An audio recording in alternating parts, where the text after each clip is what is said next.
All right, this is Hkhs Sport bringing you that heat and that fire. We keeping the foot on the what? On the next. We keeping the foot on the what? On the next. All right, post reloaded. He said Rockets will beat the Lake Show. Mark my words. Post reloaded. You snorting crack, man. I'm gonna just have to say that though. You snorting some crack right now. You gotta understand the way the NBA rolls is the NBA has to ensure that it's the Los Angeles Lakers versus the Los Angeles Clippers. Before we get into it, Richy Rich, what's up, man? Salute to you in the building, man. Let's get the salutations out the way. Anthony L, link been sent to you, brother. So jump on that damn panel. What's good with you, man?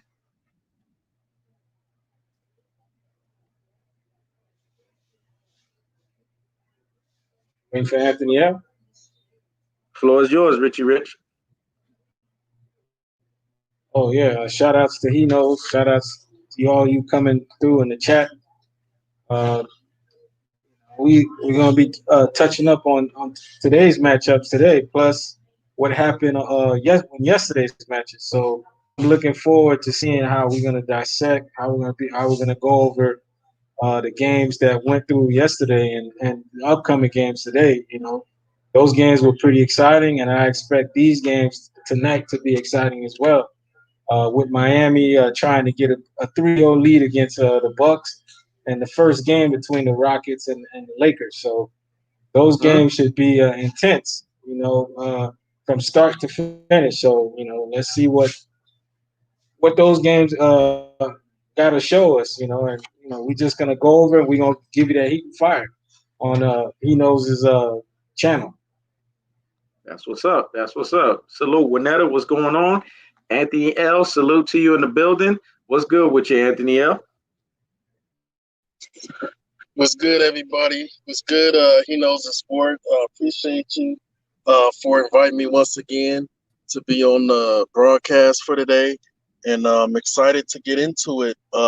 Haven't really been watching the playoffs because I'm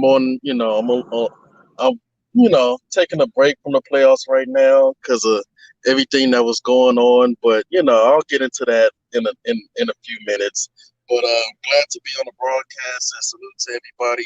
Salute to you, Richy Rich, and salute to everybody that's in the chat. Mm-hmm. I'm glad you said that, Anthony L, because it's the same with me. I'm not watching games. I'm just catching highlights because, like I said, I'm not watching basketball games this season. I'm not prescribing to it because I just didn't like the fact that with everything that's going on and all of the fiasco that's going on, they still allow for this NBA season to happen. So that tells me that they just don't care about us like that, man. So we're on the same wave, we're on the same vibe. So me, I'm just catching highlights. And obviously, as the season is going on, you got to talk about it. But the bottom line is this, man. We're going to talk about the first one to come up. Denver Nuggets and the Los Angeles Clippers. And the prediction king strikes again. Richy Rich, we talked about this yesterday, man. Anthony L, you probably was tuning in. We talked about this yesterday for a lot of people to tune in and pay attention to it, but they wasn't paying attention or they weren't listening. Bottom line is this, man. We said that the Denver Nuggets were going to be used as batting practice for the Los Angeles Clippers, and that's exactly what's happening. The Los Angeles Clippers are going to use them for their defensive ingenuity, their defensive chemistry to get their defense back up to par. It's because they know the Western Conference is going to be Lakers versus Clippers. That's what it's going to be. Anybody that's fashioning their brains, like the way Post Loaded said, the Rockets will beat the Lake Show. Mark my words. Listen, Post Reloaded, I hope you didn't put no money on that. Because if you did, you're going to lose all your damn money. I'm going to just tell you that right now. You're going to lose all your damn money. Look at what Netta said. Me too, he knows. I watch highlights and listen to the commentary. That's it. That's how we're doing it over here. The bottom line is this. It's going to be the Lakers versus the Clippers because everyone knows that's the money maker. That's the money generator. NBA cannot get behind no damn Clippers versus Houston Rockets.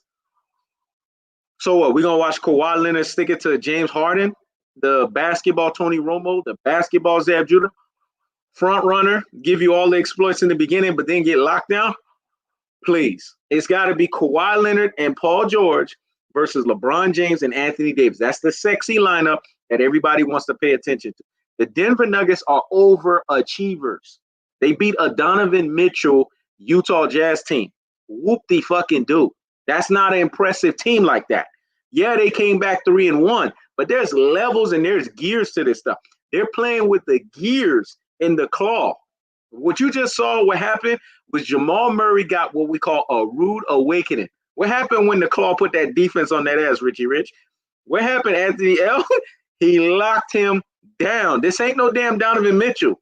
This is a guy who has the wingspan of Shaq. If you guys remember, they took Kawhi Leonard's hand and they put that bad boy next to Shaquille O'Neal. Just like Michael Jordan, they put his hand next to Shaquille O'Neal, and these guys got mitts. So you gonna get locked down. You gonna get locked down to the ground. That's just the way it works. This is a whole nother level. Look at the blowout, 112-87. They sent that 25-point blowout message that this is what the series is gonna look like. We're on this level. You guys are on that level. So Sports been telling you guys the NBA playoffs is where legends are made. This is where we get the distinction, the delineation, and the gulf between who are Geppettos, i.e. elite basketball players on both sides of the equations, offensively and defensively, and who's just front runners. And when we look at it, the Denver Nuggets is just a young front runner team when it comes to the Los Angeles Clippers. I'm not saying they don't have potential. I'm not saying they're not going to be a team of the future, but operative keyword, future. Not right now. Right now, Kawhi and Kevin Durant got now. Everybody got next. I'm going to say it again. Kawhi and Kevin Durant got right now. Everybody got next. What's your take on that, Richy Rich? Yeah, just like you profoundly said, these guys got now, and everybody got next, man. The Rockets are not going to the Western Conference Finals. They showed you in the first round that those two still got a choker tendencies. Russell Westbrook and James Harden allowing that series to go 7 games against an OKC team that shouldn't even push them to 7 games. That's not, OKC has some decent players, but they're not supposed to push a Houston Rockets to 7 games, to a 7-game series, realistically, because those guys, their team is just flat out better. Russell Westbrook and James Harden are two MVP candidates. They won the MVP, so they shouldn't have allowed that series to even go 6 games. They should have dispatched that team in 5, pretty much. But it just shows you the lapses that those two have. They pretty much are still the same player. They have not brought anything new into their games, their repertoires, because when the going gets tough, when those crunch minutes start to wind down, those guys don't deliver. They don't deliver the goods, and this is why the Lakers are going to beat them. Not only because they're the sexy pick of being in the Western Conference Finals and the Clippers. The Lakers are just the overall better team. LeBron is a better player than James Harden, and Russell Westbrook, Anthony Davis. Those guys are just better. Their 2 stars are better than Houston Rockets' 2 stars. And the Lakers, they're role players. You can say their role players are gonna outplay the Rockets. Dwight Howard, JaVale McGee, Rajon Rondo. Those guys alone are going to outplay what the Rockets are going to outplay. And plus, the Lakers have the size. They're going to be gobbling up rebounds. They're going to control the paint. The Houston Rockets, they like to run a small ball lineup, where they don't the tallest guy out there is 6'7" or 6'9". I mean, that matchup right there favors the Lakers. Goes into the Lakers' favor. Goes into the Lakers' hands, because the Lakers are just they have 3 7-footers out there that are just going to own the paint, and that's going to give them the advantage in the series. Not only because they have the better stars, but because they have more size, and their size gets rebounds and they block shots. If Rockets are going, you're going to see you're going to see that impact this series heavily. So I look for the Lakers to win that game and win that series in 6 games. I think Rockets can find a way to get 2 games out of the Lakers, but the Lakers are going to take that series. And Kawhi, like you said, man, Kawhi, he did his thing last night. You know, and PG, Paul George, and we saw Marcus Morris Sr. Man, that dude was playing good defense. And Pat Beverly, we haven't Hmm. seen Pat Bev in a while, man. That boy was a pit bull out there. The way that they were, you can see how they're starting to get. They're using Denver Nuggets just like how we said yesterday. They're using Denver Nuggets to further their chemistry. You see, chemistry is coming. They're moving the ball better. Defensively, they're playing together as a unit. Guys are rotating, are switching faster. Guys are staying on their man. You know, it was beautiful basketball to watch last night. Whoever tuned into that game. So yeah, I see for the Clippers to win this series handily, man. Like if I'd be surprised to see this series go 6 games. Honestly, because Clippers in the first series they still had to find themselves. You know, they basketball got stopped because of the COVID-19, and Kawhi Leonard and PG they didn't play enough games together. You know, we know what they're capable of. They're you could say they're two of the best two-way defenders in the game, but these guys didn't have enough games under their belt playing as a tandem and you know playing at together with their teammates. So they had to build that chemistry, and now you see them. They were able to get a training camp under their belt before you know they started these bubble games, and they were able to play a few games in the bubble, and then they played some playoff games together. Now you seeing things click together, and Marcus Morris he looks more. That was a good addition. This guy can put up points and he can defend. You know, so I expect great things out of these Clippers, man. They're gonna dominate the Nuggets, and we're gonna continue to see more of what we saw last night in the series. Um, and that's all I gotta say. Anthony L, what you got to say, brother? Well, can y'all hear me? I can hear you. Can you hear me? Okay. I'm gonna get my take on every matchup, even though I'm not really watching the playoffs right now. If you're a basketball head, I mean, it really doesn't take much to analyze and um and to really um talk about each one of these teams' strengths and weaknesses. And I pretty much know all 8 of these teams' strengths and weaknesses, so it really doesn't take me watching too much basketball for me to know what their issues are, the things that they do good, the things that they do bad. So I'm going to start off with Milwaukee and Miami. Now everybody knows that that Miami is pretty much keying in on Giannis. Now they've been doing what they've already been doing. They've been doing what they already been doing the whole season, which is build that wall, keep Giannis out the paint, and see if he could beat you with his jump shot, which isn't all the way quite there yet, you know.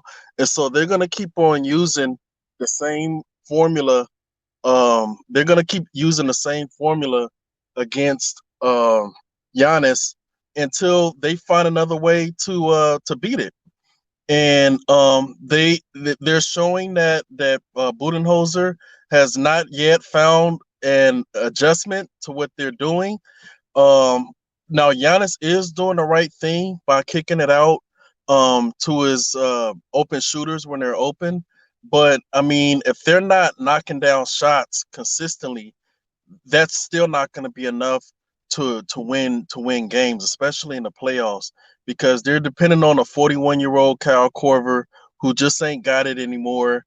You know, now if this was the Kyle Korver of 7, 8 years ago, or even 4 years ago, maybe, then yeah, it'll work. But you're depending on Kyle Korver to bail you out. He's not going to bail you out like that anymore.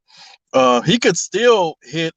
He could still get hot in spurts, but he's not the Kyle Korver of old that you can rely on as a sniper that's gonna beat you, when you kick it out to him. And he's gonna get open looks, but he's just not the same player anymore. And obviously, their offense is showing how just how lackadaisical they are. Eric Bledsoe, he was overrated. He's showing that he's overrated with that contract that he got with the help of Rich Paul.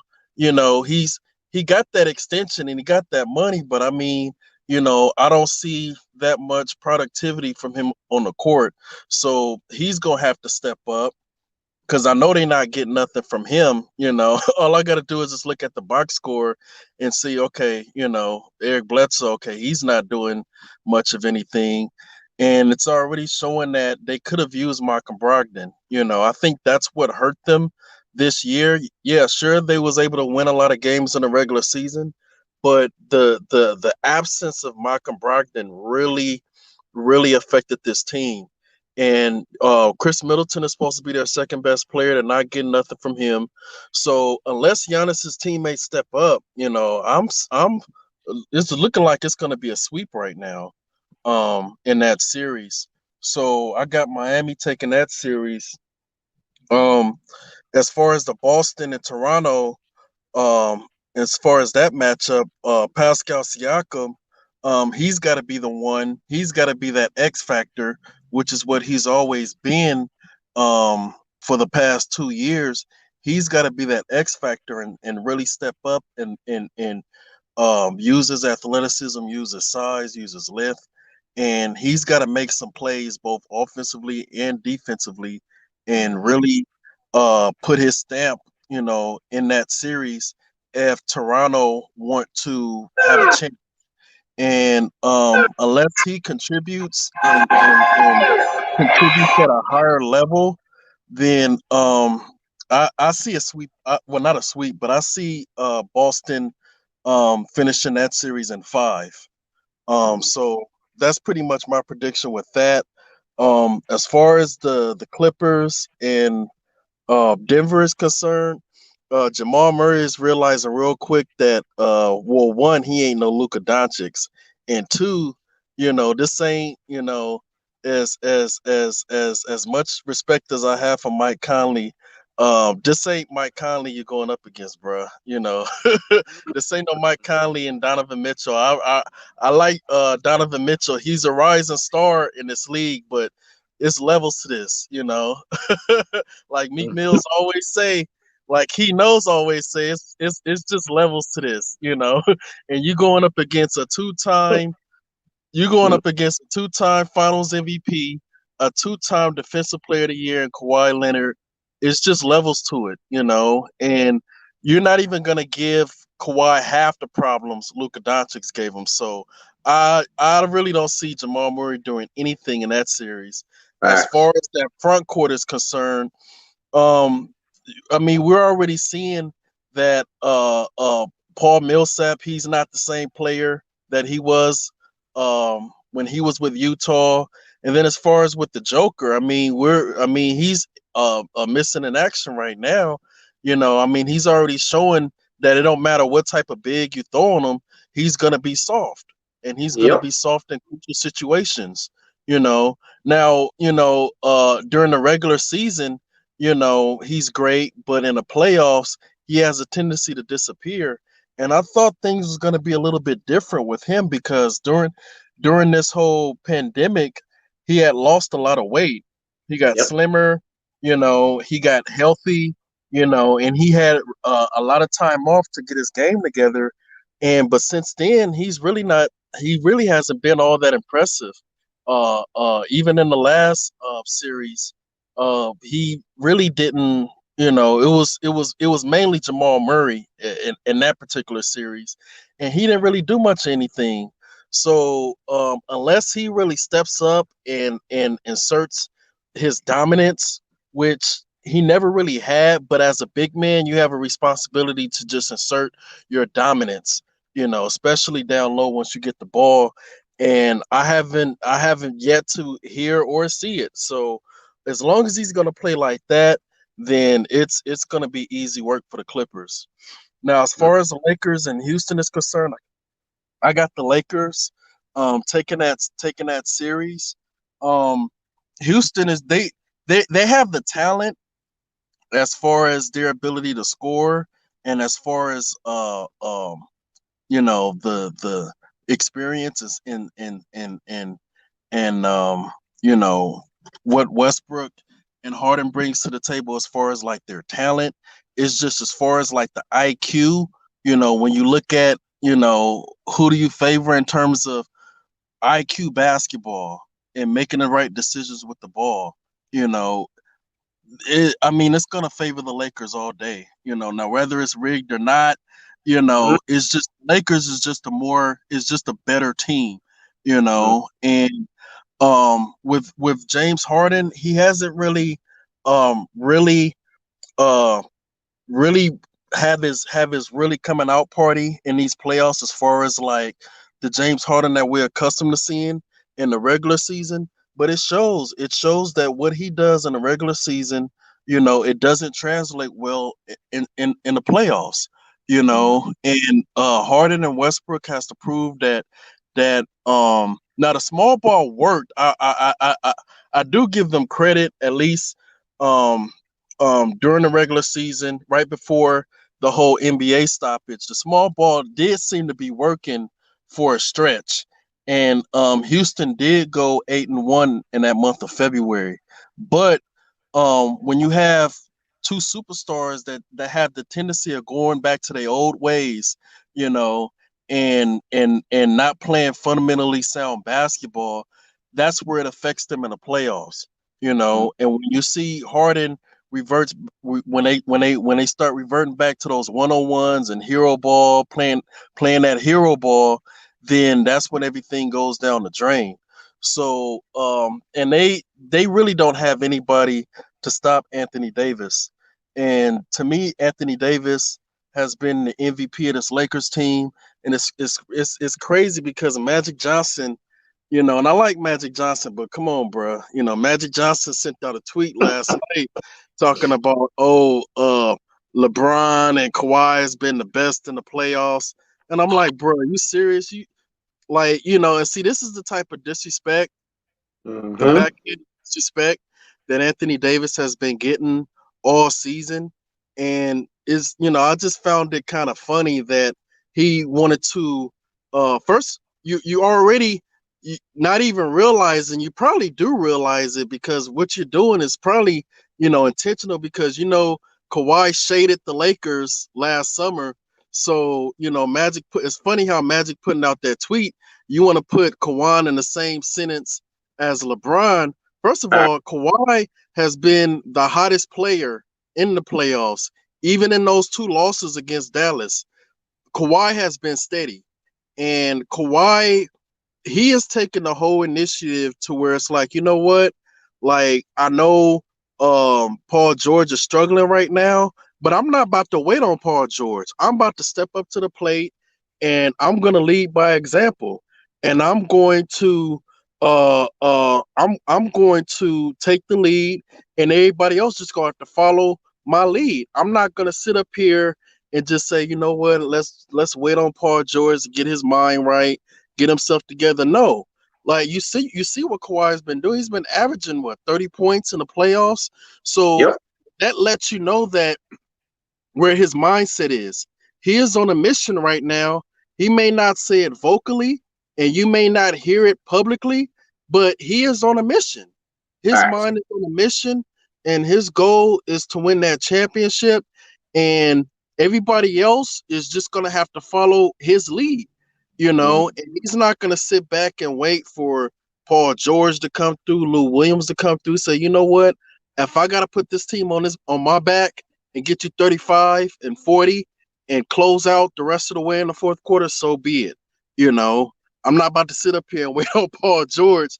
He'll get it together when he get it together. But I have a responsibility to get this job done. And, everybody else just got to follow my lead.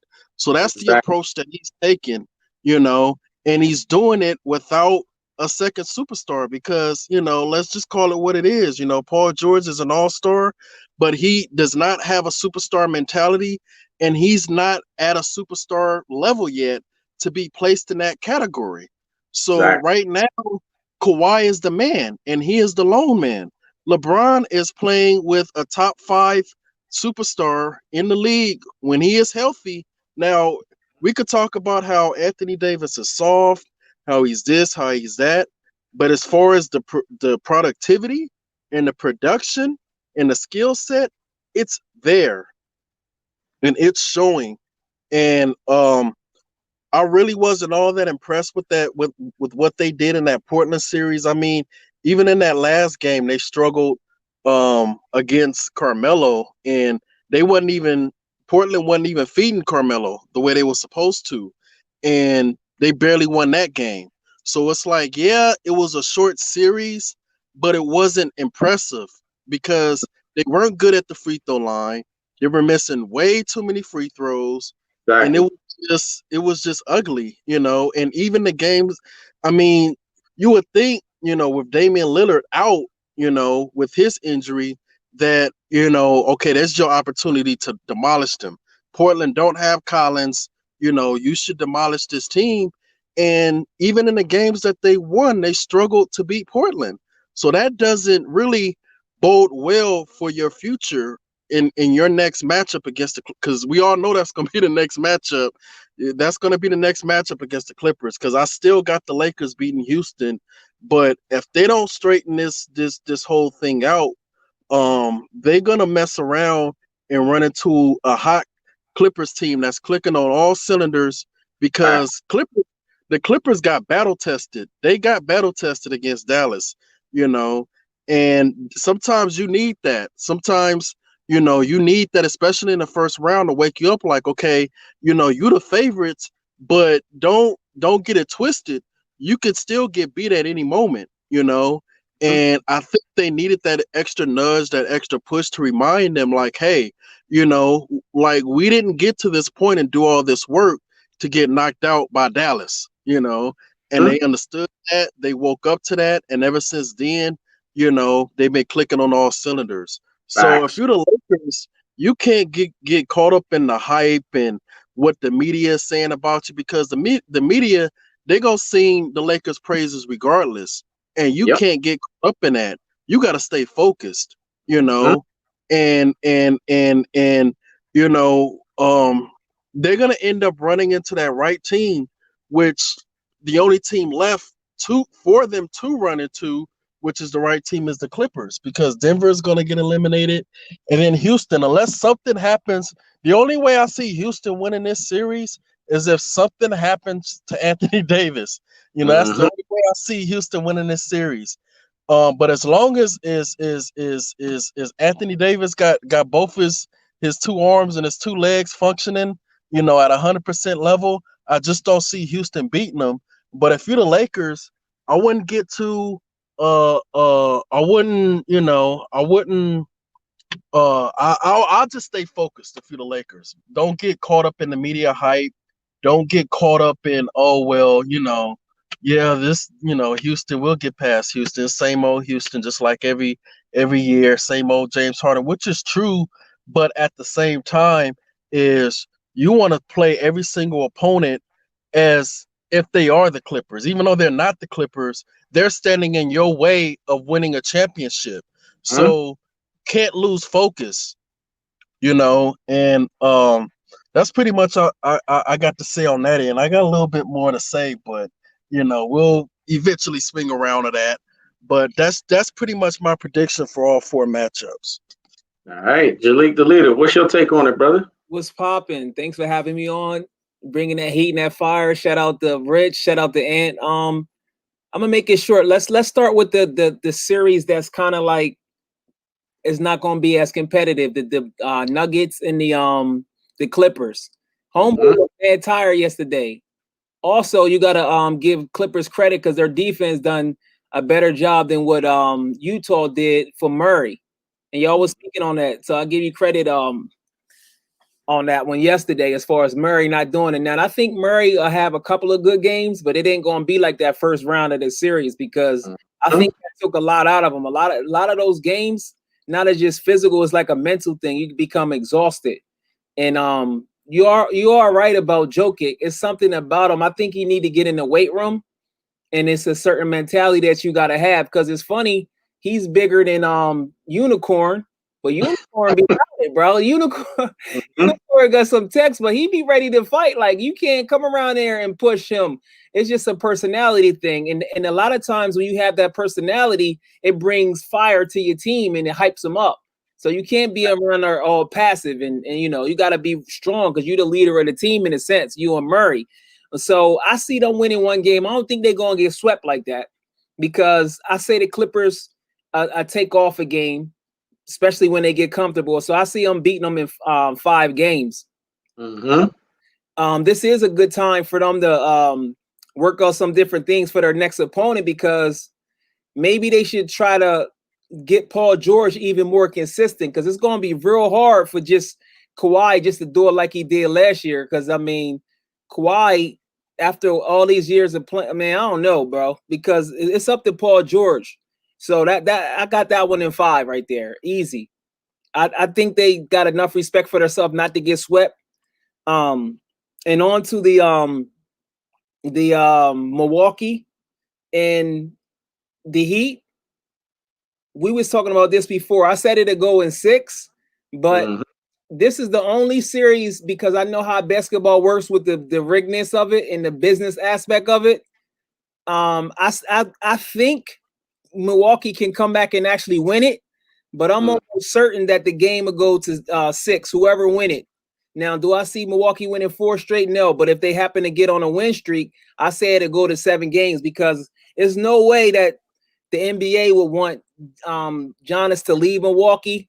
And this is almost a surefire sign if they get beat by Heat that he's definitely going to leave. Now, if he get it to the finals and do pretty good, then they would do that. So, whatchamacallit is the referees is definitely going to allow. And plus, I think they could just make some adjustments as well as far as being able to get Giannis gone.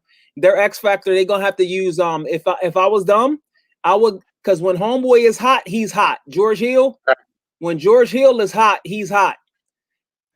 But he's a little inconsistent. But if I would let them, if I was them, I would let George Hill get hot early, and he can carry the game, and he can be responsible for at least 1 win right there.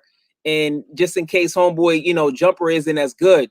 So that's the only series that I'm still not sure of. Like, I just got a feeling that I just know how stuff be working, that they can manipulate the referee to give Milwaukee momentum on that one. As far as the Lakers, this is going to be real interesting right here because Anthony Davis he has a lot. For some reason, it's like every time he falls to the ground, he look like I don't know what's up with his body, bro, but he is very productive.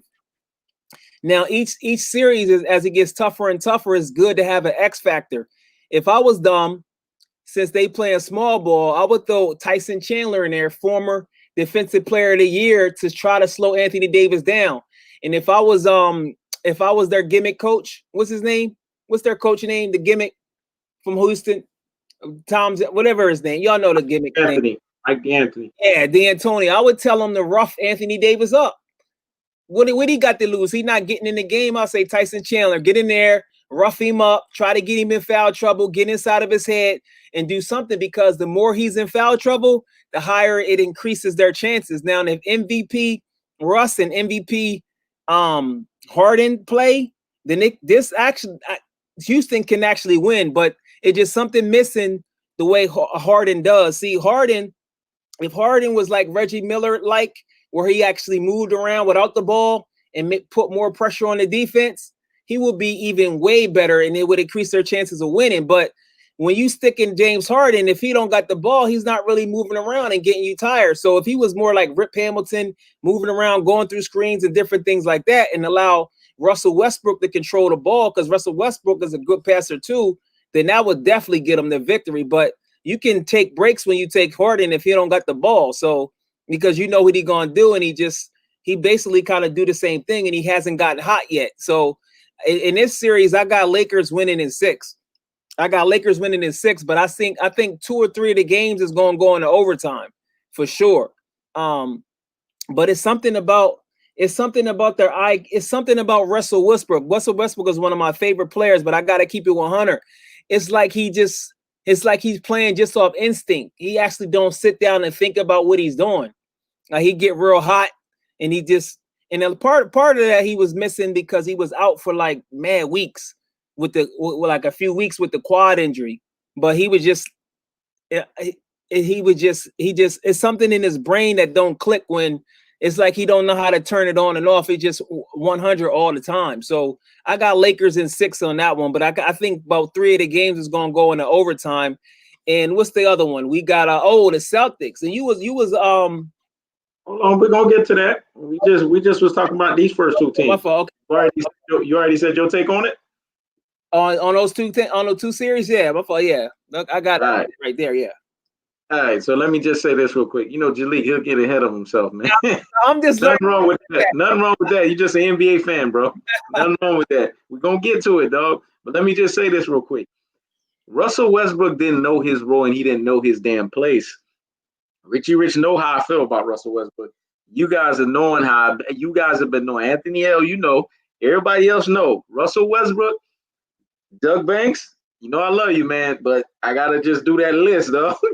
Russell Westbrook, Stephen Curry, James Harden, all of these guys, they're what we call high-octane betas, aka alpha wannabes.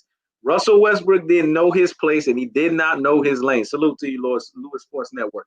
He didn't know his place and he didn't know his lane when it came to Kevin Durant. Now he's feeling some type of way about that. See, he could have been getting the fruits of the damn labor. James Harden, really, to be honest with you, and I know this is going to upset Jalik, the leader, but James Harden is really a third wheel. He's not even a second wheel, man. They actually had it right. When you look at that, I know Richard is laughing, but see, this is the thing with me. Maybe my basketball standards are too high, or maybe y'all motherfuckers can't keep up, though. So y'all got to keep up. He's a third wheel, man, because when you look at James Harden, he does third wheel antics. He nuts up when it's all said and done. When Kobe Bryant basically talked about James Harden and explained the way that James Harden was, he was telling a fundamental truth. When you take this guy into the postseason, his ISO game is not going to work. You know why Kobe would know this?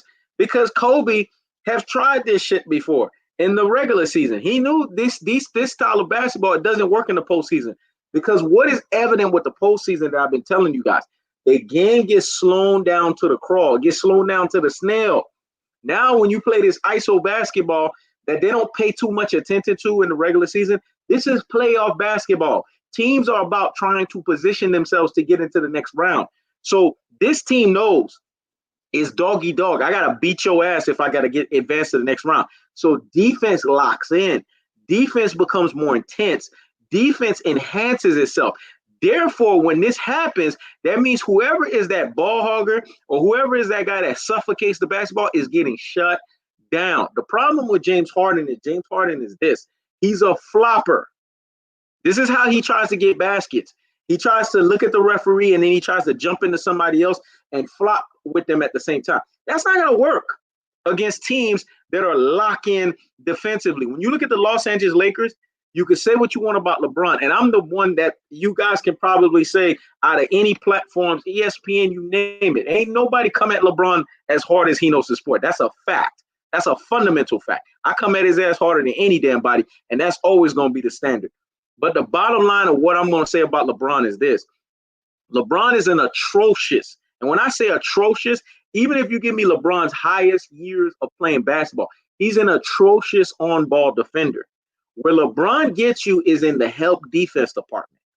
LeBron is actually a very good help defender because he knows how to move his feet and he knows how to position himself for fast breaks so he can get fast break dunks.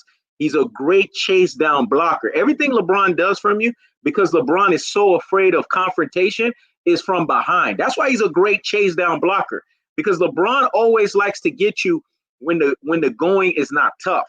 He always likes everything to be easy. That's why his defense is even easy. You see what I'm saying? That's why his defense is really relatively easy for him, because everything that LeBron does, it has to be easy. LeBron don't like heavyweight lifting. So if you understand LeBron's game, you understand that. That's why he's patterned himself off that chase down blocking, because it works with his athleticism. It works with his Mack truck ability. And he's a physical specimen. So it makes sense. Block somebody from behind, because you know damn well you can't do that up front. You can't be ripping nobody because you ain't got no on-ball defense. So you're going to have to play that help defense. Hey, you rip the ball, Dwayne Wade, or you rip the ball, you know what I'm saying, or block the ball, Anthony Davis. I'm going to run down on that court, and you just got to throw it to me, and I'm going to dunk the basketball. That's LeBron James' defense all in a nutshell. But he got defense nevertheless. Anthony Davis is a prime defender. This is a guy who's clearly number 2 ranked behind Giannis Antetokounmpo when we think of Defensive Player of the Year award. He's a defense savant like nobody's business. And see, when we look at the Los Angeles Lakers and we look at the Houston Rockets, what is the fundamental difference between the Lakers and the Houston Rockets? The Lakers have teammates that can defend. Say what you want about Dwight Howard. He's a goof troop. I call Dwight Howard, if I call Shaquille O'Neal Big L Stupido, I call Dwight Howard the Big L goof troop, because that's what he is, a freaking goof troop. But he can defend. You see what I'm saying? The Los Angeles Lakers have defenders. Whereas when we sit there and we look at the Houston Rockets, they don't have defenders. They have offenders, meaning guys that play offense. So we got to look at the delineation between the two. This right here tells you how the series is going to pan out. Usually in playoff basketball, the team that's more crispy on the defensive side wins. What are the 3 key ingredients you need in basketball in order for you to get over to the next hump? Defense, rebounds, and free throws. These are 3 key categories that get overlooked in basketball. Luka Doncic learned that lesson in the first round. That's why his ass got exposed. Damian Lillard been learning that damn lesson. That's why his ass got exposed. Now we realize he's not a super in front of the damn star. He's just basically a star.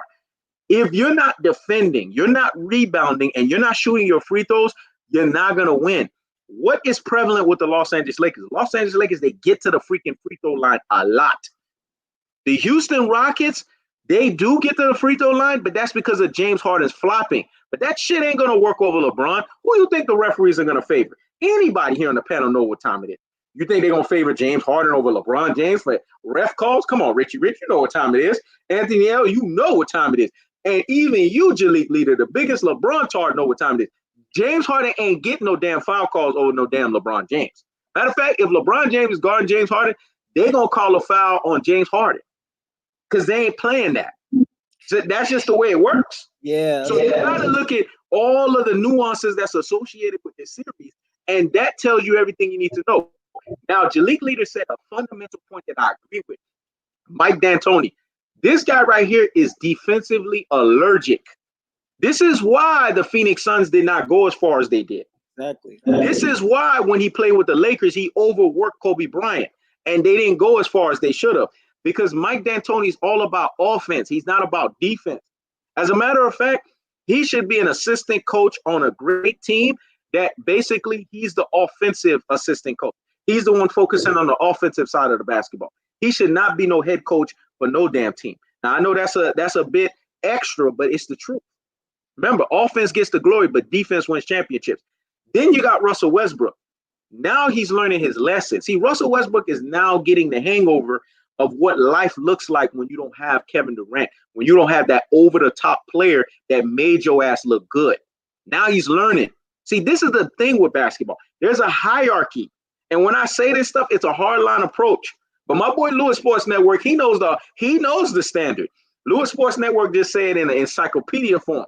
But I'm going to give you the fucking standard. Basketball is a hierarchy. You got your option 1, you got your option 2, and then you got your damn sum of all parts. Russell Westbrook didn't know. He's one of those option 2s that just don't even know he's a damn option 2. That's the problem with him. That's why I could never stand his ass. Never could stand his damn ass. Because he didn't know his role and he didn't know his freaking place. Damn near cost the Oklahoma City Thunder 2 championships. Because if you look at the way the Oklahoma City Thunders were, they should have whooped the Miami Heat in 2012. You know why? Part of the reason why they didn't whoop the Miami Heat in 2012, Russell Westbrook thought he was on the same level with Kevin Durant. No, you're not. You the Scottie Pippen of the damn team. Play like the damn Scottie Pippen. Make sure that Kevin Durant get the ball when the time is for Kevin Durant to get the ball, get the hell out the way and let him do what he do best. No, anything you can do, I can do better. And look at Russell Westbrook's career. His ass ultimately got traded. You see? Sam Presti should have been fired. See, we talk about Daryl Morey. Sam Presti's ass should have been fired. He did not give James Harden that $80 million that would have kept James Harden with the Oklahoma City Thunder. And then on top of that, he preferred Russell Westbrook over Kevin Durant. And look, He's getting the fruits of his damn labor. Notice everybody that thought that they were going to pull a fast one on Kevin Durant, they end up getting the short end of the stick. Happened to Oklahoma City Thunder. Doug Banks, I'm sorry to tell you that, happened to your damn Golden State Warriors. If Stephen Curry would have always came out of his mouth, fix his damn mouth and say, look here, you are option one. I have the burden. I'm option two. I need to fall my ass up on the line with your option one. Kevin Durant would have been there. Stephen Curry was just feeling himself too much because Dub Nation said that he's really the guy. He was never the damn guy. It was Kevin Durant that was the damn guy. All Stephen Curry had to do was not give me that first time, oh, yeah, man, Kevin Durant, this is your team. No, you're supposed to always say that. See, this is why I love the Scottie Pippen school of being a number two. Scottie Pippen always knew his role and knew his place with Michael Jordan. Number twos are always supposed to know their role and know their place with number ones. They always have the burden to make sure that option one is option one on that damn team. When Pippen was struggling against the New York Knicks and all of that, what was he doing? He was looking at the camera and going like this, Richy Rich. He was looking at the camera and doing this, Anthony L. He was looking at the camera and doing this, Jalik. Come here, Michael Jordan. We need you back. Option two, no, they can't survive without option one. That's the way it rolls. See, Paul George, I'm glad that Paul George realized that he's an option two because he nutted it up with the Indiana Pacers. He had two opportunities to embarrass LeBron James. He couldn't even freaking do that. So he showed me in that Indiana Pacers version of himself, he's an option two. But guess what? He came to the conclusion of that. And since he came to the conclusion of that, Kawhi Jordan is leading his ass to the promised land. See, this is what basketball is all about. Option one is option one.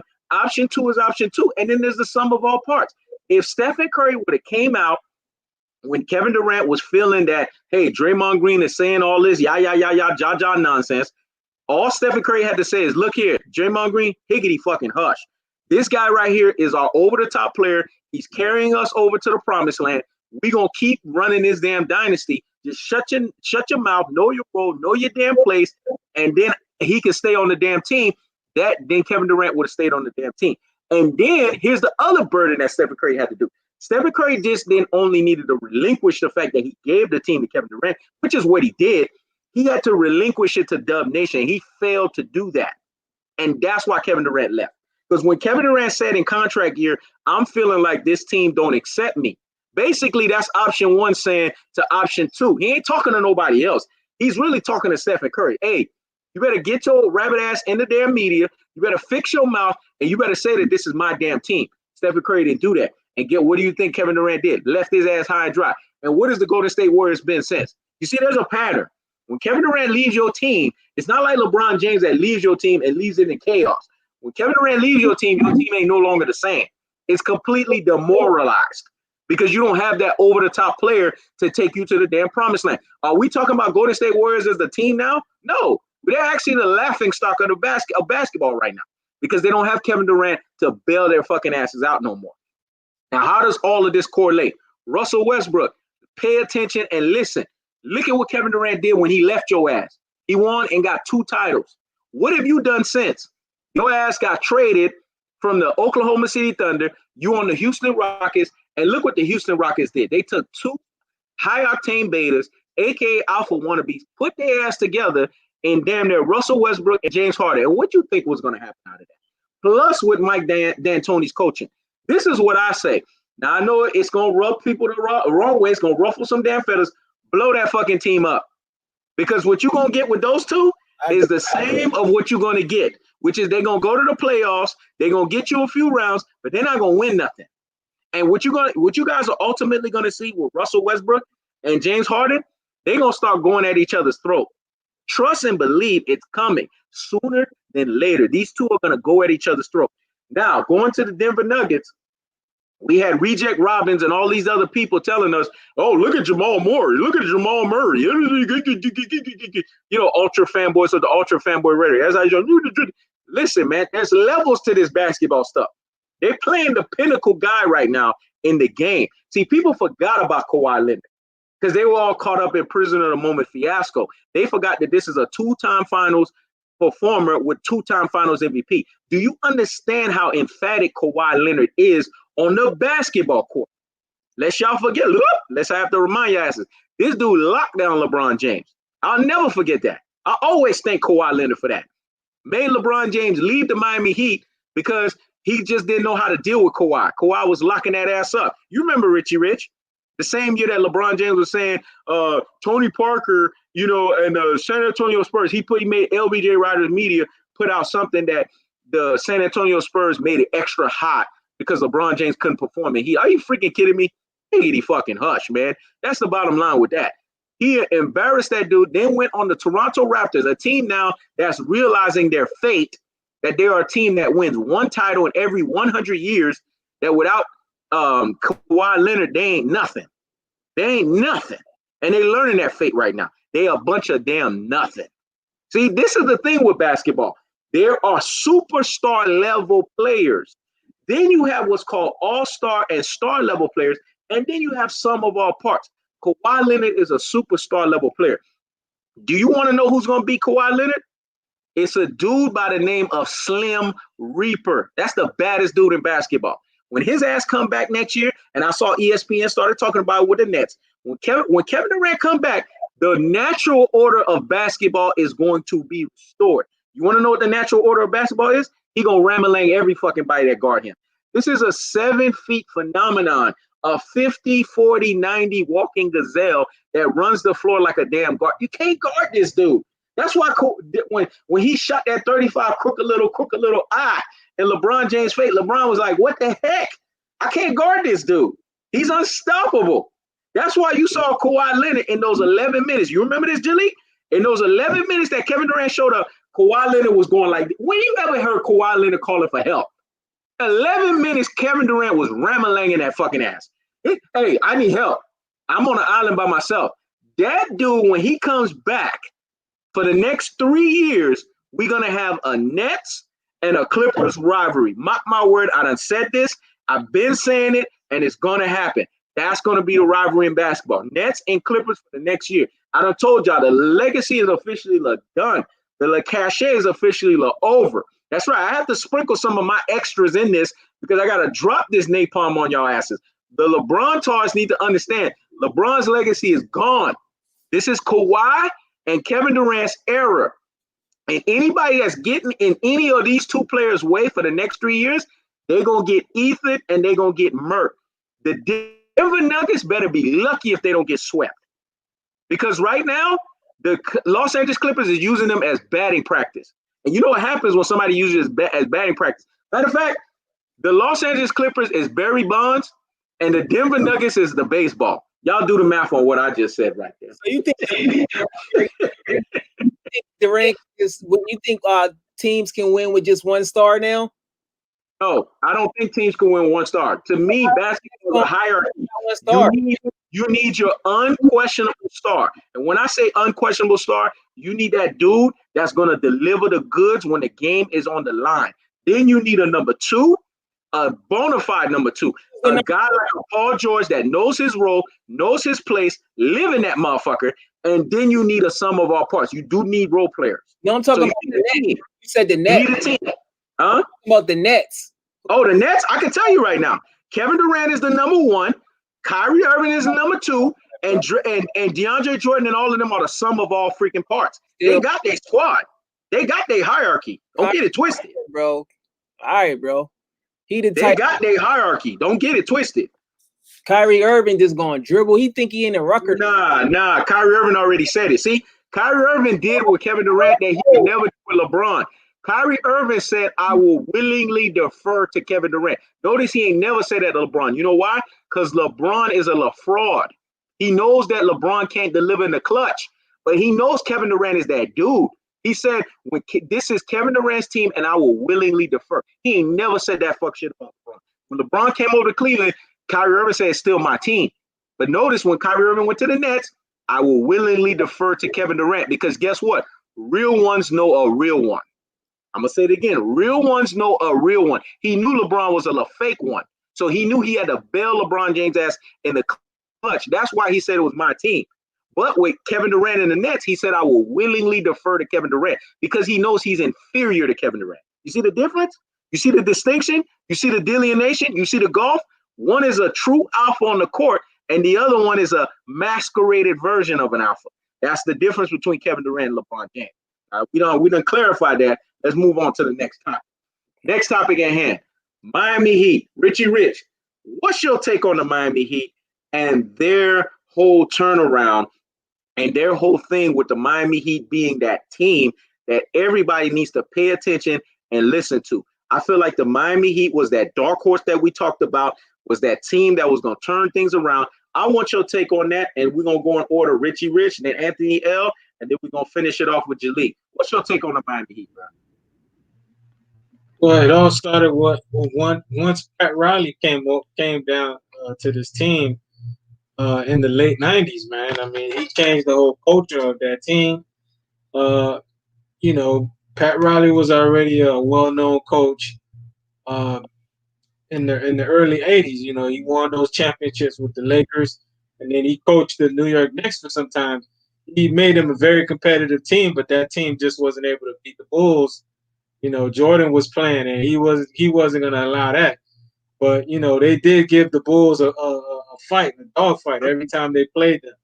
But you know, Pat Riley's a well-respected coach and a respected executive guy in the league. So guys are always looking out for him. Teams are always looking to hook Pat Riley up, and he deals with other teams too. Pat Riley is what you call a made man in the NBA. That's what he is. If we be going into this mafioso style, Pat Riley is a made man, and you know guys are gonna do deals with Pat Riley. That's why you see Miami always willing and dealing, getting these picks, finding gems in the draft like Nunn and Tyler Hero. You know what I'm saying? Also, man, like how we were discussing yesterday, they're the most conditioned basketball team in the NBA. If you're not in shape, you ain't playing. Eric Spoelstra and Pat Riley ain't having it. If you're not in game shape, man, these guys aren't gonna let you see the floor. You know what I'm saying? And they're not gonna tolerate. They are a classy organization. They're not gonna tolerate nonsense. You just remember Deion Waiters, how he was messing up during the offseason, getting high on shrooms, and talking about not playing and stuff, throwing hissy fits. What they do? They ran his ass off that team. They ain't having it. You know what I'm saying? They keep things in-house. They don't let things get out like that. You know, they're a respected franchise, and they're always looking for that steal in the draft or in the G League. You know, that's how they got Hassan Whiteside a few years ago. But the thing with Hassan, he became a lazy player. He was hungry when the Heat gave him a chance, but when he got that contract, he got lazy. And the Heat don't tolerate stuff like that. But look at the gems they found in the draft. They found that dude Nunn. The guy's a solid player. Tyler Hero. You know, that kid, man, that kid is fearless, man. You know what I'm saying? You know, you wouldn't expect to see you know, you don't really see a lot of Caucasian players balling in the league. You got Luka Doncic, now you got this dude Tyler Hero. This is rookie season. I expect to see some really good things with Tyler Hero in his career. Jimmy Butler coming down here, man. There's a reason why Jimmy Butler wanted to come and taste that Heat culture. D-Wade got his ear and told him, choop, got his ear, man, and told him about that Heat culture, man. Told him about Pat Riley, told him about Eric Spoelstra, told him about Big UD, Udonis Haslem, how UD was going to be that big brother for him, man. And, you know, how Miami Heat, they look after their own. This is why Jimmy wanted to come over here. I guess he didn't have that same experience on those other franchises. That's why he was causing trouble, man, in those locker rooms. But when he came down here, man, now you see him actually acting like a leader. And, you know, he's leading the charge with this team. And look, they got the Milwaukee Bucks. They're down 2-0 in this series. But let's pump the brakes a little. Let's pump the brakes a little. Like Jalik Leader was saying, you know, mentioning about the NBA and their rigging. You know, they're just not gonna allow the Heat to just come and do away with Milwaukee like that. You know what I'm saying? We saw things in that game too, where Milwaukee's gonna be able to. They're possibly gonna. I expect them to win in that because that game was close. Miami was able to pull it out at the end with Jimmy Butler's free throws, but Milwaukee, man, they played harder. They played with more effort, and that gave them some confidence to come in and take this game tonight. And I expect Giannis to play like his MVP self. He's going to put up astronomical numbers, and he's going to take control of this game 3. He's going to put his imprint on this game, and they're going to win it. I believe this series is going to be a dogfight. It's going to go to distance. I think it could possibly go to 7 games because Miami took those first 2 games, and to me, it's up in the air. Miami Heat, they're a well-coached basketball team. They got the players. They got the defenders. They got guys that can put the ball in the hoop, and they got guys that can hit the long ball. So they're a very deep basketball team. Milwaukee, they're a deep basketball team too, but their star player is kind of he's still kind of raw. His game is still kind of raw. He's improved, but that's the scary thing about Giannis. Yeah, he could put up numbers like that, but yet he hasn't reached the apex of where he wants to be at in his game. But Giannis is going to need some help. He's going to need help from Chris Middleton. Chris Middleton got to be able to hit some shots down the stretch. Eric Bledsoe got to be able to do his thing. He can't be allowing guys like we got to respect Goran Dragic. Goran Dragic is a gamer. You know what I'm saying? That guy, listen, man, Goran Dragic is a straight up baller, man. That dude right there, can you guys hear me? He's improved. He stepped his game up. Yeah. This is the reason why he haven't let Goran Dragic go. Goran Dragic gets paid $20 million annually, but the way he's playing, that contract is worth it because Goran Dragic, man, this dude is dropping 18 to 20 points. He's giving you 18 to 20 points, 4 to 5 assists coming off the bench as a 6-man. That guy's contract is a value contract. There's a lot of players that are getting paid more than him, and they don't show up. Goran Dragic is what you call a consistent role, a solid role player in this league. So, Miami, that's a great value contract. The way these contracts are going through nowadays, Goran Dragic is a steal in my eyes. A lot of teams, contenders would want Goran Dragic services, and it would help some of these teams get to another level. The way Goran Dragic is playing, man. Just with Miami Heat having players like that, man, that gives them a chance in this series. I'm not gonna go and say Milwaukee's gonna win it now. I'm saying the series is going the distance because Miami Heat got some solid role players, man. They got Iguodala. You already know Iguodala's on that Warriors team with Steph, Clay, Dre, and KD, the best player in the game, man. And you already know what Iguodala could do, man. Clutch, defense. He's just a high IQ player. He could make. He could do it all. He's a jack of all trades. You know what I'm saying? Jay Crowder, solid player. This guy could hit the 3 ball and he can defend. Bam Adebayo, solid player, man. To me, Bam Adebayo's still raw, but he's improving. And you see it. He was an all-star this year. He's gonna continue to get better. Olenek, that dude he's a 7-footer that can hit threes off the bench. He's playing well in this series. Miami has a lot of players that are playing well. And the Bucks, they got role players that need to step up. George Hill needs to step up. Eric Bledsoe needs to be consistent. The first half he was playing at a high level. In the second half he disappeared. Same thing as Chris Middleton. But I'm seeing Chris Middleton be more assertive. So he's going to continue that. Brook Lopez, he's consistent. He's always going to give you those numbers, man.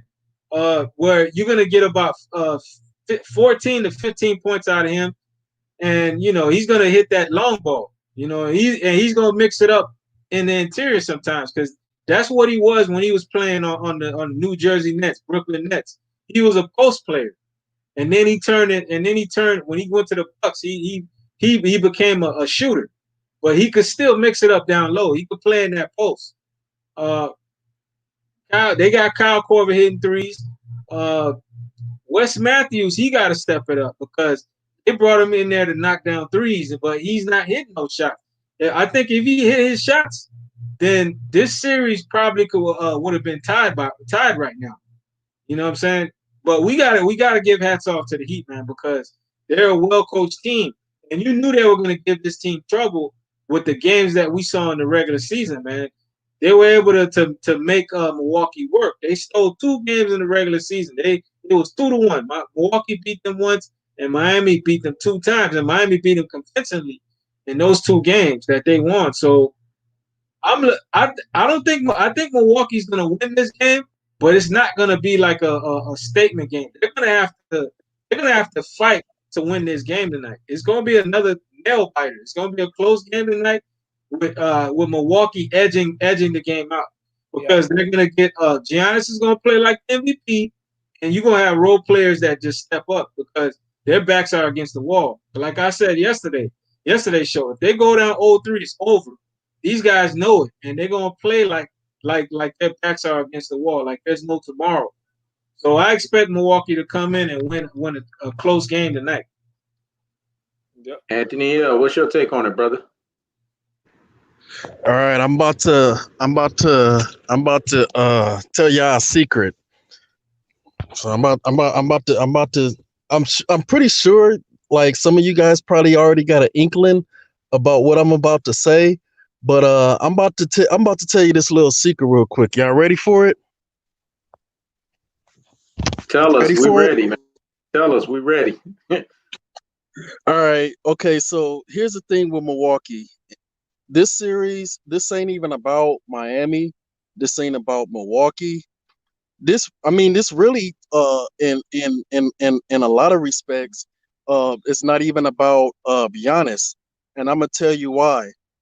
Look at what the media does whenever Milwaukee plays. Okay, this is about trying to push Giannis out of Milwaukee onto a superstar team so that they could delegitimize Giannis as a superstar the same way that they're trying to do Kevin Durant right now. Okay? You remember Great point. Remember when Kevin Durant went to go to State. What was the whole narrative behind that? Oh, it was a weak move. It was worse than what LeBron did when he went to Miami and joined Dwayne Wade and Chris Bosh. You're gonna hear that narrative all over again, and that's why they're coming out with all of these crazy fake reports about Giannis going to go to State and Giannis going to Miami. Where are they getting this information from? What direct sources are they getting this information from? And how do they even get to even put out reports like that when, first of all, Giannis is still with Milwaukee. You know, he's trying to help his team win playoff games, and all the media is trying to do is they want Miami to hurry up and get Milwaukee out the way because they want to push Giannis, because they know Giannis, for one, Giannis is a loyal cat. He's a loyal dude, you know. But at the same time, Giannis wants to win too at the same time. So what the media is doing is like, okay, you know what? Like, Giannis is a nice dude. He's a humble dude. He's a loyal dude. But we're gonna try to alter his character a little bit. We're gonna try to see if we could give him that extra nudge, that extra push, that extra encouragement, you know, by bashing his teammates, by bashing his organization, by bashing him directly as a superstar. Because you got to keep in mind, Giannis is a developing superstar.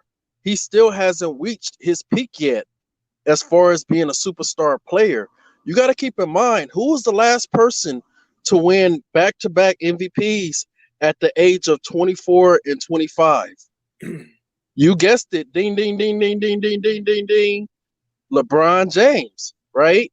So we already know, because the report has already been leaked out, that Giannis is going to win the MVP. For the second time in a row, Giannis is going to win back-to-back MVPs. The media is afraid of Giannis because they're seeing how Giannis is dominating the East the way LeBron did when he was in the Eastern Conference. So what they're trying to do is they're trying to run Giannis off Milwaukee so that they could put him on a team with other superstars to say, oh, that move was even weaker than Kevin Durant's because he joined the superstar team. I mean, it's like it to me. It really doesn't even take much rocket science to really predict what's going to happen. I know what the media is trying to do, and Stephen A. Smith is a clown. He's a clown because you the same dude that criticized Durant for leaving his situation when he was a free agent, when he stayed loyal with OKC that whole time, and Jordan Golden State. You criticized him and said, "Oh, he was weak for doing that," right? But you're the same person that's turning around and saying that Giannis needs to join Golden State. I mean, how much more hypocritical can you get? You know. So he knows. I wish you had a donkey of the day, like they have on the Breakfast Club, and give Stephen A. Smith donkey of the day because this dude is a straight up walking contradiction. This is the same dude, right? Yes. This dude got up on ESPN. What was it yesterday? And is talking about how the Steve Nash hiring was white privilege. Yet you was the same person that bashed Kyrie Irving for saying that the players should start their own league. So which one is it, bruh? I mean, because he's doing a lot of tap dancing right now, but somebody at Stephen A. Smith's caliber, that's pretty much what you can expect from him, because he's doing a lot of tap dancing because he's trying to hold on to that job he got as at ESPN Disney, because with sports being at a hiatus, he already didn't have much to talk about, and they got guys like him on borrowed time. Yes, they gave him that new contract, but bro, you're on borrowed time. So he's trying to be as controversial as he can, and it's really not working well for him because he's getting exposed. I mean, this dude is a straight up clown. I mean, every time he speaks, he contradicts himself, So here's the thing about Giannis. Giannis is gonna get better, He's gonna improve his 3-point shooting. He's gonna find himself a mid-range game. He's gonna get better. He's gonna get better in the post. He's the type of guy that he's not there yet, but his mindset is dedicated on getting better. Because what did he say during his MVP speech? I'm gonna get better. I'm just working on being a better player and getting better. Those are things that guys like Kevin Durant used to say, like, okay, you know what? I'm not worried about being the best player right now. I'm just worried about getting better myself and bettering my game so that I can get to that level to where I can legitimately be called the best player, which he was up until he got injured, because we all know if he wouldn't have got hurt, there would have been 3 straight finals MVPs for Kevin Durant. Everybody knows that LeBron is at the tail end of his career right now. The media knows that. So what they're trying to do is, for some strange reason, it's just a lot of insecureness I'm seeing from the media right now and a lot of these fanboys, because the fact that Giannis hasn't even maxed out his game yet to the point to where he's like, okay, he's really sharpened all of his skills. That's scary, and just look at where he is offensively this year. Look at the strides he made this year in his offense from this year to last year. I mean, it's like you could tell he's making improvements. You can tell he's taking his mindset and his approach to the game mentally, because what did Kobe do with Giannis, right? He challenged him to win MVP. He challenged him to reach greater heights than where he was already at in his career. You understand what I'm saying? And he just turned 25. So we already know everything is looking up for Giannis, and we know if Giannis improves his game and get the right type of role pieces around him, he's going to dominate the East for the next 10 years. The media is scared of that. And that's why they're acting the way they're acting. This ain't even about Miami.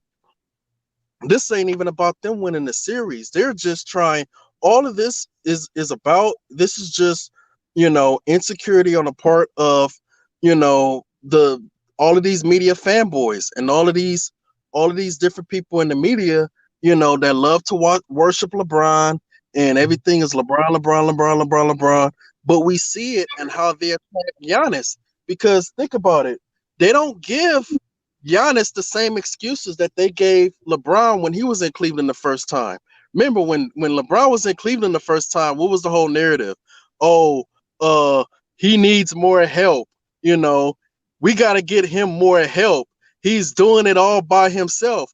I don't hear anybody saying that from the media about Giannis. I mean, they're trying their hardest to hype up to put Giannis on a level, as a Scottie Pippen, or on a level, like he ain't like I mean, you got to think, like, they overrated Giannis as an all-star to make it seem like Giannis has players around him when he really don't. He really don't, because if Klay Thompson is healthy, you put him against, I can name 15 all-star players, or all-star caliber players at his position that's better than him, but yet they want to overhype Chris Middleton because they want to make it seem like he has. I mean, they're good, but they're not the quality type of role players one that a Giannis would need, to help him get over the hump, because it's only so much he can do by himself. But they're not going to make those kind of excuses for Giannis the way they used to for LeBron, because you got to remember when LeBron was in Cleveland the first time, he didn't really develop a consistent jump shot until he was around 24, 25 years old. And that was when he really started to add more. He started adding a three-point shot, and then he worked on that because he noticed that a lot of teams was doing to Giannis what a lot of teams were doing to LeBron, what they're doing to Giannis right now. Their whole thing is, okay, we keep Giannis off the paint, what he gonna do? And like I said, his skills ain't quite polished yet, but the media is worried, like, dang, like he's still got room to go. He was 24, just turned 25. I mean, just think how much difficult it's going to be for coaches to game plan around stopping Giannis once he improves his jump shot. And the media knows that, and they're trying to do everything in their power to try to delegitimize Giannis as a superstar. And it's funny because Richard Jefferson tried to take a crack at Giannis, and it kind of backfired because he came out and said, "Oh, well, Giannis, he what he say? He needs his Jordan. He's the Scottie Pippen that needs his Jordan." And then Scottie Pippen came back and clapped back and said, "I ain't Giannis and Giannis ain't me." But he told Richard Jefferson, the question is, what did you do with your career? And Richard Jefferson, he's been a role player his whole career. So this guy's talking like this dude is done data. What has he done? Because I've seen him bash Tim Duncan. I've seen him bash all type of other superstars, Hall of Famers in the past. But bro, what have you done? And you could tell LeBron listens to everything. You could tell he sees everything that goes on Twitter. That's why LeBron responded like, "I don't know why everybody talking about me. I'm trying to prepare for the Houston Rockets matchup, but everybody talking about me." Well, it's like, well, LeBron, you said you don't care about what people think. Obviously you do, because you responded. So, I mean, you spend so much time on Twitter, everything that's going on, everything that's trending, but you saying you focused on Houston, but you're getting sensitive. Obviously, somebody struck a nerve by saying when Jay Williams came out, and I don't think Jay Williams intentionally. I don't think that was his whole plan when he said that was to throw LeBron under the bus like that, but he did, okay? And everything that they send Richard Jefferson, guys like Richard Jefferson out to do, and Kendrick Perkins to do, is starting to backfire now, because now it's starting to make LeBron look bad now, because we all know what's going on. and we all know who controls the narratives behind the scene. So the fact that LeBron got so triggered and saying, "Oh, well, y'all talking about me?" They always talk about you. And so what? This ain't nothing new. You triggered. It must have been true. I guess Dwayne Wade was that alpha because it looked that way, especially in 2011 when he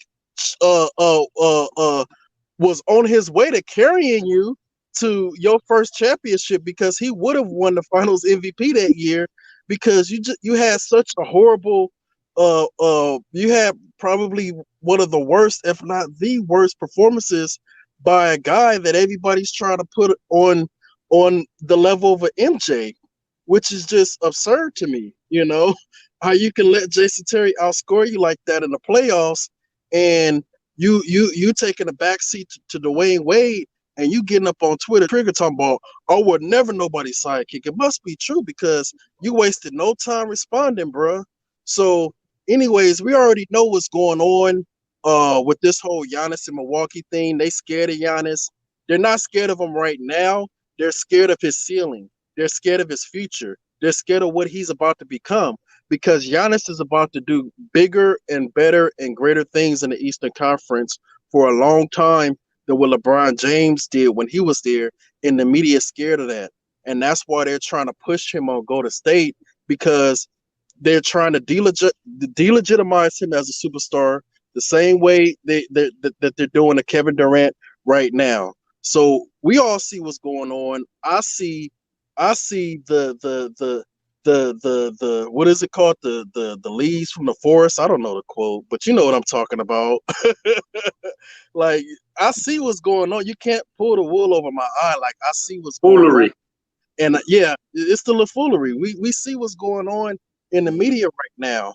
And the media tried to do it with Luka Doncic, because the media was all excited when Luka won those 2 games against the Clippers, and then Kawhi had to bring him back down to earth. And then as soon as Kawhi brought him back down to earth, all of a sudden the media was quiet with that whole Luka Doncic talk, because they wanted Kawhi and Giannis to get knocked off so bad, because they want to give LeBron his easiest path of resistance to a championship as they can, that the media is rooting hard for both Giannis and Kawhi to lose, because they're just some insecure people, and it's just sad, but it's true, but that's pretty much all I got to say on that. I'm gonna go ahead and pass the mic over. Jalik, what you got to say on that, man? On the Milwaukee, I kind of talked about it a little bit before too. This is the only series that I can't even call it, because Giannis, from an international brand perspective, he makes a lot of money for the NBA. So now you can look at it a couple of ways. Like, since Milwaukee is a small market, we know like Golden State is one of the biggest markets in the U.S. Houses in San Francisco, that area is more expensive than New York. So they might want him in a bigger market to make even more money, with all those big tech companies as well. So that was a good point on there, but they definitely want him to do well, because he definitely bringing them that international money as far as like Europe and Africa and different things like that. As far as the series, this is the only one that I can't really decide who's going to win. So that's just going to be a tough one, because to me, Miami is like the Eastern Conference version of the Nuggets. Now, I believe the Nuggets will win. I believe the Nuggets is better than the Miami Heat. If the Nuggets was in the Eastern Conference, I believe that they can win it. Go to the finals. I believe they're a little bit better than Miami overall with just the way that they play. But Miami is good. I believe nowadays, in order to win it, and it's been like that for a minute, you need like 2 stars or 2 superstars. Jimmy Butler is doing his thing. He's on a fragile list. AD is just so many players that's on a fragile list. Jimmy Butler is on that fragile list. Like, everything is good right now, but I'm just hoping that he doesn't like tweak nothing. There's something about him that he always get in a situation where he gets hurt. So, like Rich was saying, I definitely got Milwaukee winning this game. I think it's going to go to 6 or 7, and I'm still up in arms about who is going to win, because Miami, something tells me that they're going to something is going to fade with them, or something is going to happen. And we'll see tonight. Something is going to fade, or something is going to happen where they just not their usual stuff, because they kind of got lucky in a sense to even win that. Not lucky, but technically the series could have been 1-1, and we would be looking at it totally different if it was 1-1 compared to 2-0. But Giannis is the guy that they're definitely pushing as the next superstar, because we got to look at Kevin Durant. He coming off a Achilles injury. Not many people recover from an Achilles injury. I mean, that's just what it has been. Lewis brought up Dominique Wilkins, so I hope he does recover. I always like to see guys at their best. Now, one thing about Kevin Durant is he's like his person. He's I don't know who's going to be the leader of the team as far as like him and Kyrie. Kyrie, the most overrated player in the NBA. He's a rucker player. He loves the dribble. He plays like this is the 70s and the 80s, where one guy has the ball. He doesn't really move around. It's obvious that Kemba Walker is a much better player. You see what the Celtics is doing. They both coming out of the 2011 draft. So, yeah, that's the Milwaukee game. And you best believe, one thing I'm 100% sure is that the referee is definitely going to be on Milwaukee side. And let me bring something up. I noticed that when Russell Westbrook, I don't know if y'all was watching it close, he got fouled like 4 or 5 times in a row, and the referee wasn't calling it. I was like, bro, what's going on with that? They was fouling Russell Westbrook a lot. So I'm like, bro, I don't know what was they trying to, I don't know what they was trying to do. They probably was trying to make it easier for the Lakers to win. You get what I'm saying? So the Lakers against OKC is easier for LeBron to win, because they was fouling Westbrook a lot. So you know how that goes though. But that's all I gotta say on that. To be honest with you guys, it's not normal. It's not abnormal for the Los Angeles Lakers to get the brunt of the calls when it's between them and it's between the Houston Rockets. I mean, LeBron's going to get the calls. It is what it is. I mean, this is just common sense basketball. So Russell Westbrook, on the other hand, he's been on the short end of the stick when it comes to the referees, because Russell Westbrook has always gotten slide to the mouth with the referees. He's gotten slide in the mouth with the media. He's just a personality that gets affected when it comes to these types of scenarios and these types of things. So it's not a surprise that Russell Westbrook is going through what he's going through. This series right here, the Los Angeles Lakers are going to win it unquestionably. This is not even a if, and, or buts. It's just a matter of how many games. They want the Lakers and the Clippers in the Western Conference Finals, and nobody's going to stop that. Not no damn Houston Rockets and not no damn Denver Nuggets. That shit ain't happening. So y'all need to get that out your heads. Just already look forward that it's going to be the Lakers versus the Clippers. It's just a matter of how many games the Houston Rockets are going to get dispatched and how many games the Denver Nuggets are going to get dispatched. Whether it's going to be 5, whether it's going to be 6, or whether it's going to be 7, it is what it is. Now, let's move on to the last topic, because I want everybody to get the round robin. Richy Rich, I'm going to start with you. Let's talk about it, man. Stephen A. Smith had the nerve and the audacity to say that LeBron James and Anthony Davis is the best duo in basketball. Last time I checked, how can you prove that they're the best duo in basketball when you still got Kawhi Leonard and you still got Paul George? And last time I checked, they're 2-2 against each other. So technically, they would be tied for the best duo in basketball, because in order for you to be able to determine who's the best duo in basketball, you have to know who's going to win the dance. They have to win the dance and they have to win the party. So I want your take on Stephen A. Snake once again getting slide to the damn mouth and saying that they're the best tandem when there is no proof in the damn pudding. That's basically who Stephen A. Smith is. He always coming out with these outlandish predictions or statements. That's who he's been in his whole career, in his tenure at ESPN, man. Just saying outlandish stuff and hoping it sticks. Which it doesn't, because he always is wrong. Most of his percentages, when he says something, when he makes a prediction, it always comes back wrong. Or he always has to, explain why, he didn't make the right prediction. It comes back to bite him in the ass. Here he goes. AD and LeBron haven't done diddly squat yet. They haven't won a title.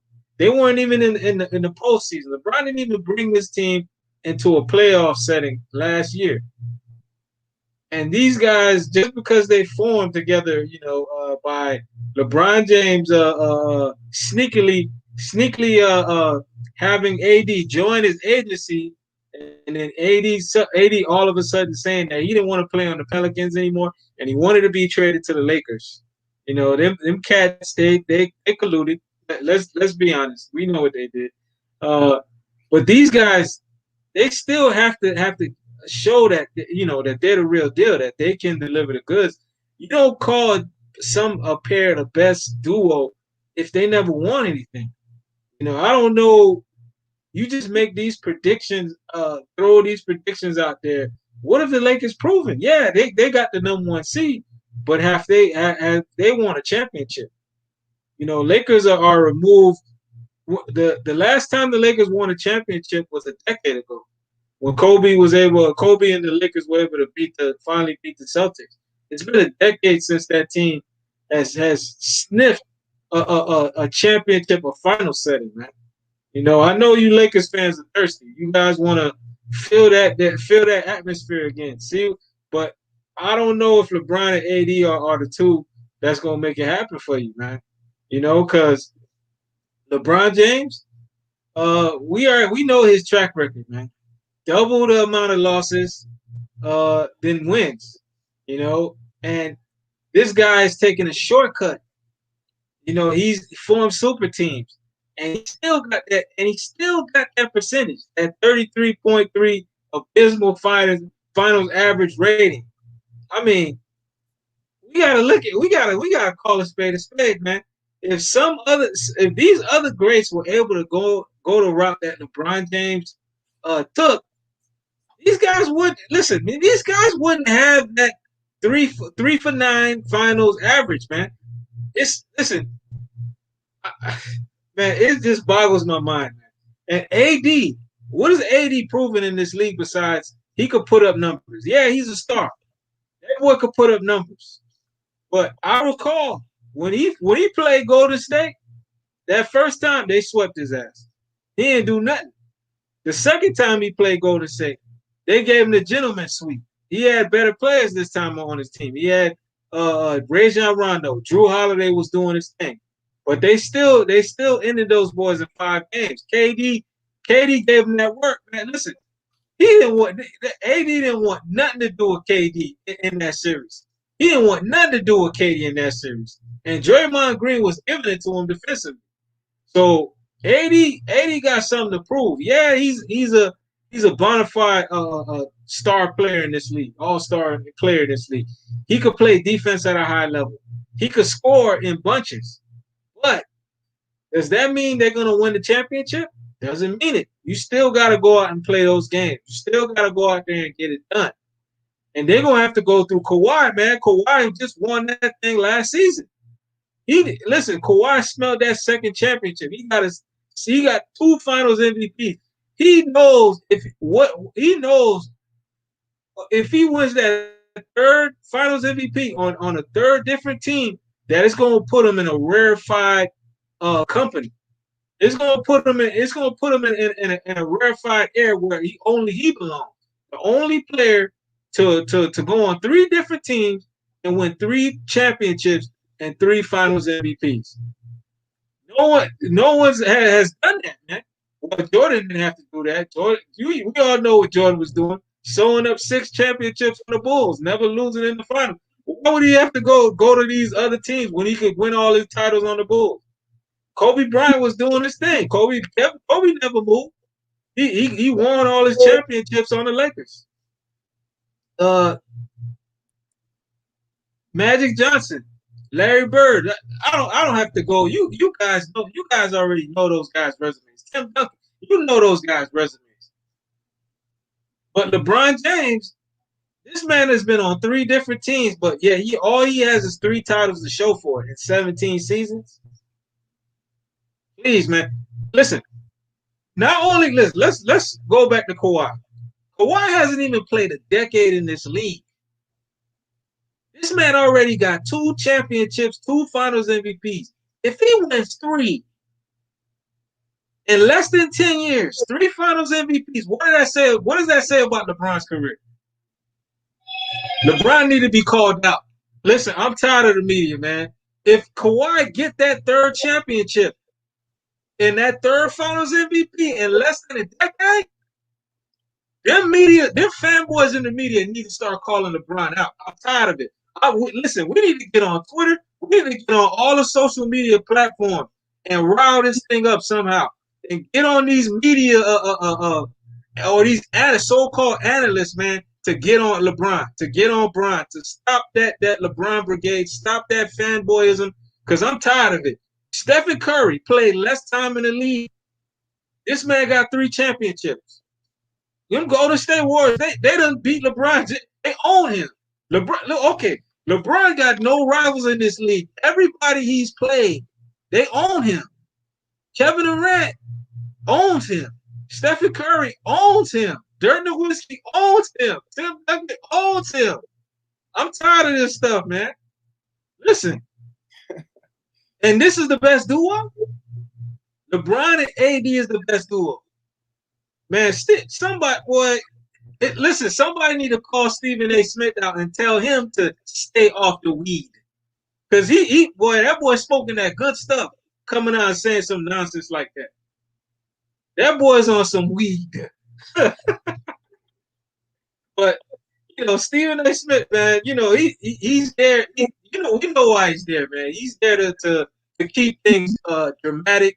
He does a good job at stuff like that. You know what I'm saying? This is why he's been on the air, and this is why he's making the most money at ESPN, because he keeps us tuned in. He does a good job at saying these things to keep us tuned in, have us all riled up and like, man, what does this fool say? Because he's a hypocrite. Sometimes he goes and bashes LeBron, and then he goes and he's on LeBron's nuts. I don't get it, man. You can't play two sides of the story, but I see what he's trying to do. There was a point where LeBron James and his crew, they shut Stephen A. out. And Stephen A., he's been trying to get back in. He's been trying to get back in because he was getting them good sources. Like that fat dude, what's his name? I forgot his name. The one that always be getting all the sources. Oh, Whitlock? Nah, not Whitlock, the other dude. The Caucasian guy. Oh, Brian Windhorst. Nuts. Brian Windhorst. He gets everything, man. LeBron James and his boys, man, they when they want something to run out there, when they want to put something in the media, they let that man tell it. And he puts it out there. Stephen A. Smith was getting access, but I think Stephen A. Smith dissed him, and he got cut off because LeBron James. It was one of those finals where against the Spurs where LeBron didn't show up, and it was that gentleman's sweep when Kawhi came and he got his first Finals MVP against LeBron. And Stephen A. Smith, he said something about LeBron. Ever since then, he cut out Stephen A. Smith. And Stephen A. Smith's been trying to get back in. He's been trying because listen, LeBron is still the face of the league, and they still trying to put him at that pedestal.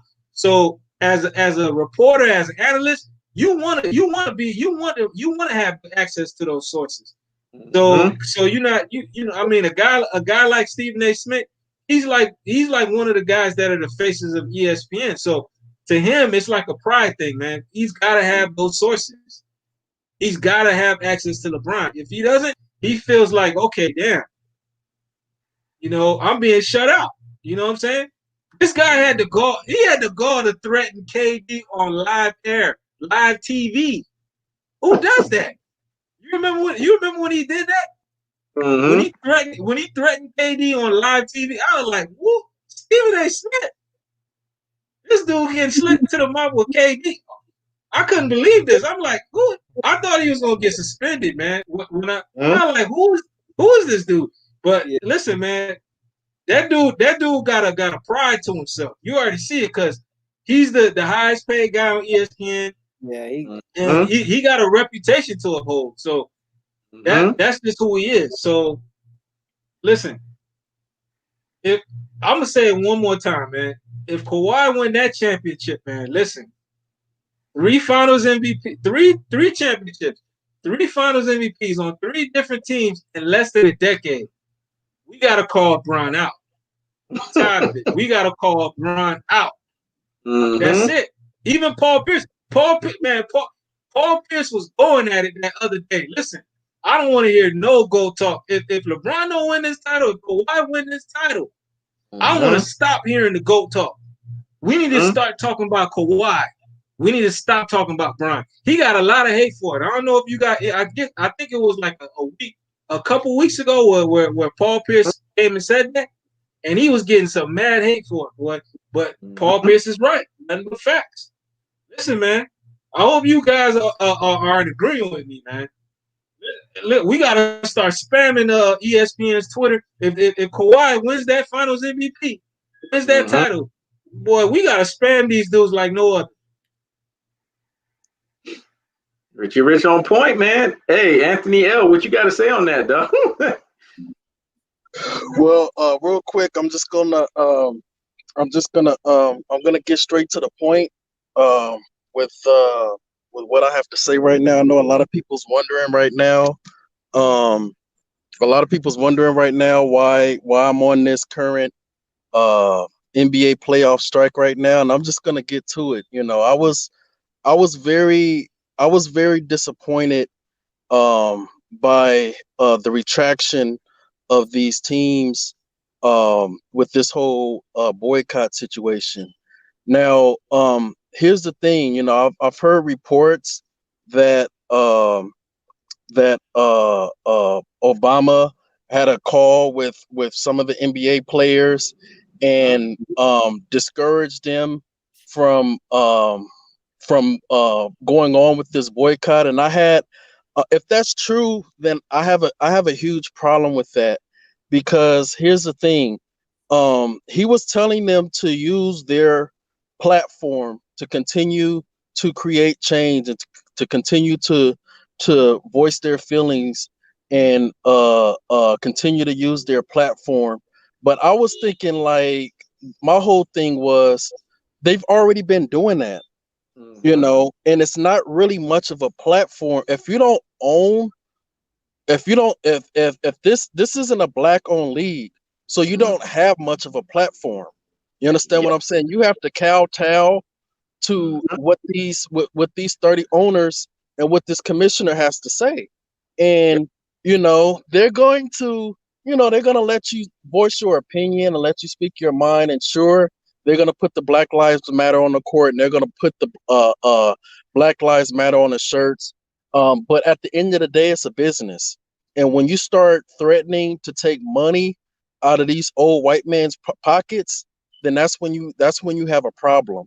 And, you know, they had me fooled for 1 second, because I was actually ecstatic. You know, for a second, I was actually proud of these players for taking a stand and say, you know what, they're willing to risk it all. You know, even their financial situations, to really speak up and really challenge the system and really buck against the system and really go hard and say, you know what, we're tired of our brothers and our sisters and our kids and our children getting gunned down in the street, you know, unarmed, you know. And the best way for us to fight back and make a statement outside of exercising our Second Amendment rights, because I do believe that we as blacks need to start exercising our Second Amendment rights. But as far as peaceful protesting, boycotting is the best form of creating the type of change that you're looking for. Yeah, it may take a little time. Yeah, it may take a little bit of sacrifice, but eventually it works, you know. And the fact that it didn't even go a full 24 hours. You know, the fact that it lasted, you know, less than 24 hours, and then they came back and changed their mind, that really disappointed me.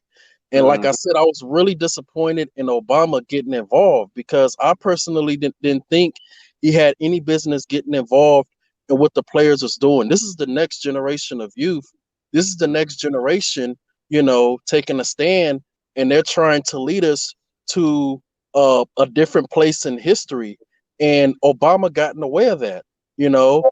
And I feel like we're at a point now, and I'm not trying to get too political, because forgive me, you know, because I don't want to branch off and get too political, because I know this is a sports show, But Mm-hmm. you have to understand, and this is why, even dating back to the days of the Israelites, this is why the older generation had to die off.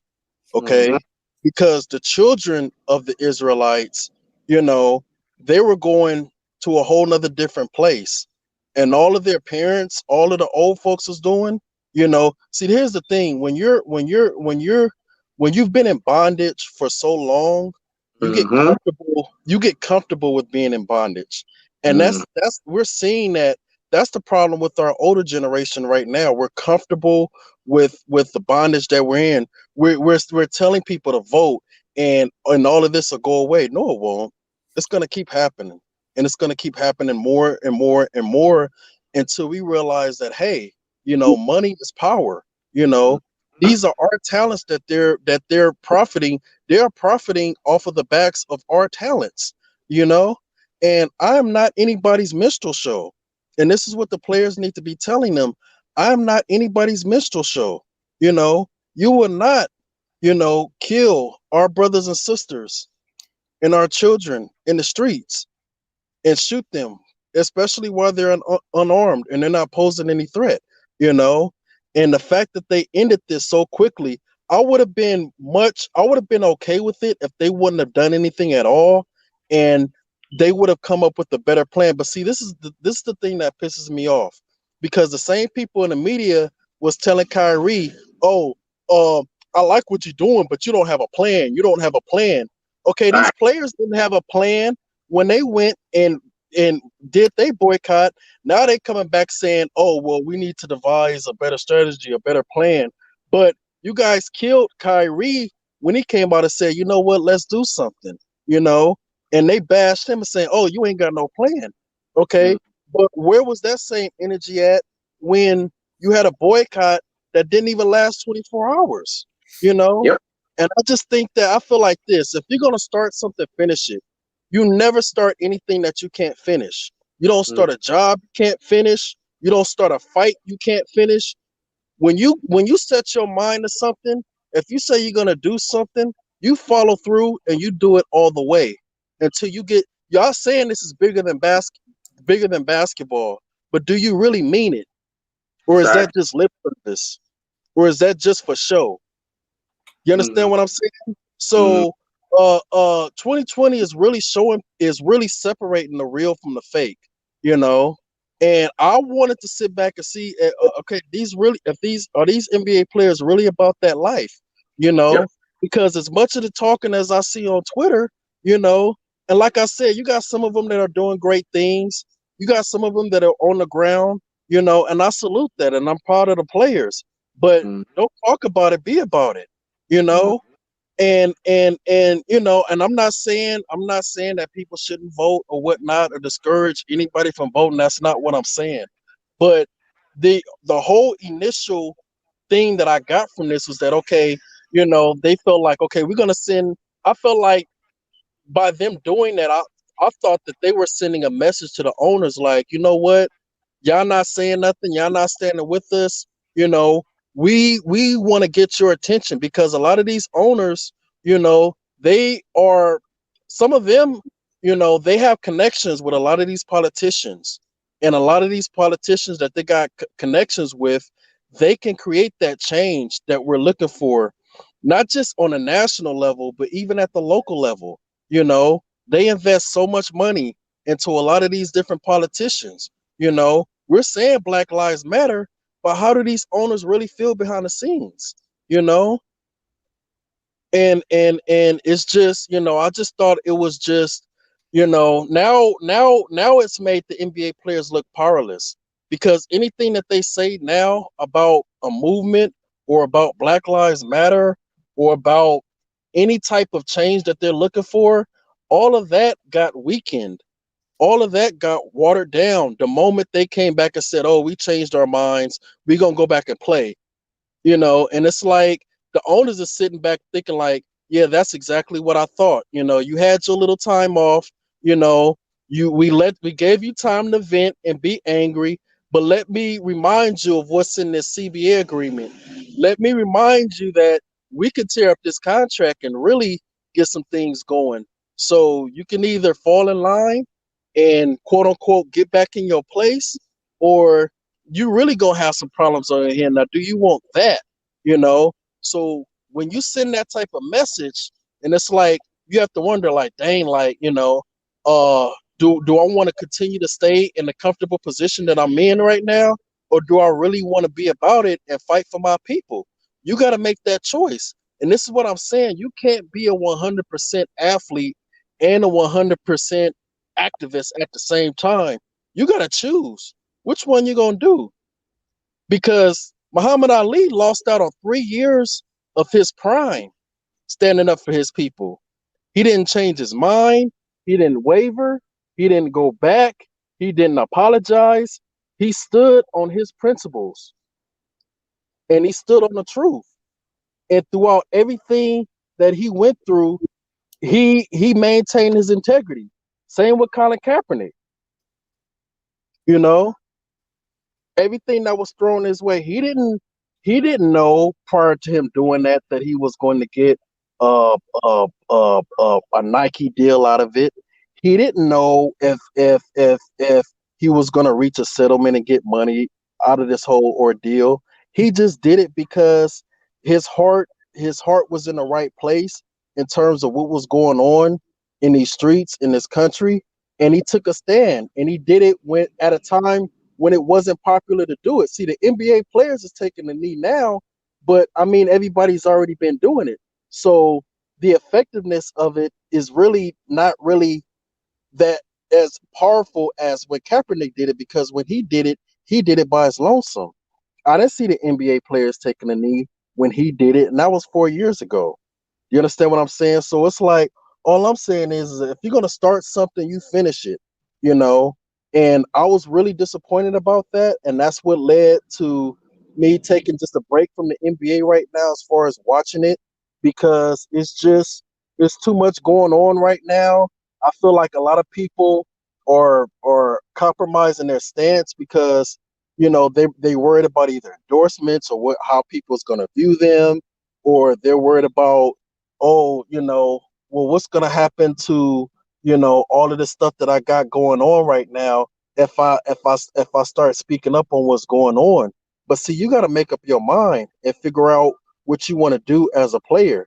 Now, like I said, I was going to be cool with it if they wouldn't have done it at all and say, you know what, let's just take more time to figure this out. Let's finish the playoffs, and then we'll come back to the table. But they decided to take this stance. I was with it, and the fact that they changed their mind that fast, you know, the fact that you the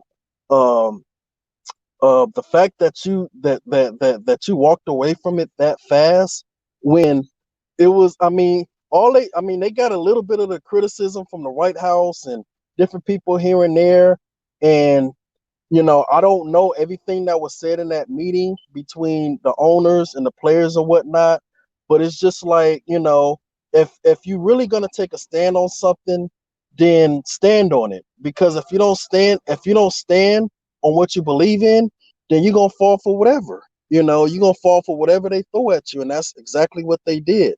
You know, so that's pretty much my position on that. I'm still gonna be supporting my brother He Knows and my brother Lewis and all the ones that speaking that truth, and all the ones that's using their platforms to speak the truth, whether it's about on the court related issues or off the court related issues. If you bring in the truth, I'll support it, you know. But right now, if anybody's wondering, you know, why I'm refusing to watch the playoffs, is because of everything that happened last week. And you know, maybe, you know, in the coming days, you know, I'll come back around, because that's how much I love basketball and that's how much I love sports. But right now, I'm not even gonna lie to you, I'm just disappointed, you know. So I'm gonna go ahead and pass it on, and that's pretty much all I got to say on that. Peace. Man, you went in, bruh. You said everything that you had to say, and I mean, you pretty much closed the show with that one, bruh. That's what I'm talking about, man. Anthony L came in, quantified, calculated, and verified, and said everything he needed to say. Everybody ripped up what they needed to do in the chat. I appreciate everyone's contributions that showed up and showed out. Anthony L is absolutely correct. Jacob Lone Wolf asked me a question. I'm going to answer the question, and then we're going to close out, man. Listen, I still hold serve on the Los Angeles Lakers are going to beat the Los Angeles Clippers. I know a lot of people, it rubs them the wrong way that I'm saying that I had picked the Clippers initially, but I'm still holding serve. This is what we do, man. When you make a pick, you double down on that bad boy with confidence and fortitude. And the reason why I'm picking the Lakers, it has nothing to do with the Lakers being great. The Lakers actually stink. They're not great in my eyes. Not when it comes to them and the Clippers. The Clippers should be able to ramalang them, but with the NBA stoppage, the 3 to 4 months, COVID-19, fraudulent fluky on the spot NBA title, least path of resistance title. I'm still holding serve to all of these things. They need to justify LeBron James winning an extra title because 3 for 9 and abysmal 33.3% NBA Finals average in performance is not going to get the job done. They can't have this La legacy officially La done. They can't have this La cachet officially La over. And truth be told, even if Kawhi Leonard loses to LeBron James this year, it ain't over yet. Kawhi still can ramalang LeBron in the future. Don't get it twisted. See, y'all got to understand that. There's going to be future moments for Kawhi Leonard to do his thing. But the bottom line is the Lakers, the decks and the cards are set for the Lakers to win because NBA and Nike, they have to recoup a $90 million investment. They can't recoup that on 33.3% NBA Finals average and performance. Like Richy Rich said, LeBron James is a 33%er. How can you recoup $90 million investment on that? They need to get LeBron James into international markets. LeBron is not an international market type of player. He needs to win one more title to get that. So they can't justify that. And like Richy Rich was talking about, how are they going to sit here? Think about that. Every time, and I want you guys to pay attention to this, every time there's always been a nuance where LeBron James was completely going to get exonerated or excoriated by the media, something magical happens out of the thin air to make sure that LeBron gets something so that he gets his collar saved. In this instance, if Kawhi Leonard wins that third title, LeBron is done. They're going to get on his ass. NBA got to come in. Nike got to come in. They got to save his ass. So they can't let that happen, Richy Rich. You see what I'm saying? They got to save LeBron. They always save him. Remember in 2012, Kevin Durant wins that NBA title. What are we talking about here? The greatest bust the NBA has ever seen. They always got to save LeBron. What I'm saying can be quantified, calculated, and verified. Lewis knows what I'm talking about. He can back me up. They always save LeBron in that little chinny chin 10. They always do it. So this year they're going to save his ass again too. That's why if you look at it, LeBron was the one that was pushing for that NBA season to happen. It's a script, man. And they got to roll and run with this script. Tim Donaghy was trying to tell us this from a basketball perspective, but nobody was listening or paying attention. When it's time for them to pick the person who they want to win, they're going to do everything to ensure that that person wins by any means necessary. In this instance, Kawhi Leonard is going to have to be the sacrificial lamb. So be it. But guess what, Kawhi? You and Kevin Durant got the next 3 years. So you can ramalang LeBron for another 3 more years after that. Trust me, you're going to get your get back. It's just this year, they got to justify LeBron James. So they got to give LeBron that last title. That's why I'm picking the Los Angeles Lakers. It has nothing to do with the Los Angeles Lakers being a better team than the Clippers. That's not true. The Clippers, bar none, is better than the Los Angeles Lakers. But because of the stoppage, because of everything that's associated, the ref calling. You guys watch these games when the Lakers versus the Clippers. Richy Rich, you're going to pull your hair out. You're going to be like, damn, why in the last second they calling calls in LeBron's favor? Remember, when LeBron to win, everything has to work in his favor. And that's what they're going to do. They're going to make sure everything works in his favor. So just want to put that out there. Jacob Lone Wolf, hopefully I answered your question. But this is the sad truths of the NBA. This is the dark history of the NBA. And I leave this with you guys researching Tim Donaghy, man. Research that whistleblower that the NBA shut the hell up and put his ass in jail. This dude told the truth, man. Y'all need to do research on this guy. He told y'all the dark part about the NBA. David Stern said, I buried the bodies, and where the bodies are found, and where I buried the bodies, nobody can find them. And guess what? David Stern has passed away. So the bodies have buried away with him. But if you want to know where those bodies were buried, research Tim Donaghy and research that NBA referee. He got chided. He got basically looked at as a pariah when it comes to the NBA because he told the damn truth. When the NBA wants to push somebody and they want to do something to get that person over the hump, they will do any and everything, and they will use their goons, i.e. refs, to blow the whistle, hold the whistle, do whatever to ensure that the job gets done. Now, if there wasn't no NBA stoppage, it wasn't no COVID-19, it wasn't none of that, well, guess what? My pick, the Los Angeles Clippers, would have been what it would have been. But when circumstances fundamentally change, the prediction king fashion has to fundamentally change. So with this circumstance, like Shaquille O'Neal said, this is a fraudulent, fluky, on-the-spot NBA title. It's a least path of resistance NBA title. Well, guess what? It fits and it's befitting for the LeBron Jameses of the world to win this damn thing. So hopefully I answered your question, Jacob Lone Wolf. Appreciate everyone that showed up in the chat. Anthony L., you came in. You tore that thing up like you always do. Richy Rich, you dropped those ethers. You dropped that shit that make your soul burn slow, man. It was cemetery silence in this damn building. Jalik the leader, man, you're getting better, dog. That's why I said, see, that's why I keep having you run it back with us. See? Pay attention, listen, and you getting better, dog. Your basketball knowledge is evolving. Oh, that's what I'm talking about. It's evolving, bro. So just keep paying attention. Keep listening, bro. You know, get better. You're going to get to this level. Lewis Sports Network laughing wherever he's at because he realized when you get into that level, we're going to get you to that level, dog. We're going to get you there. And you getting there because you sounding better now. You see, you actually sound not like a LeBron tard. You sound like you know what you sound like?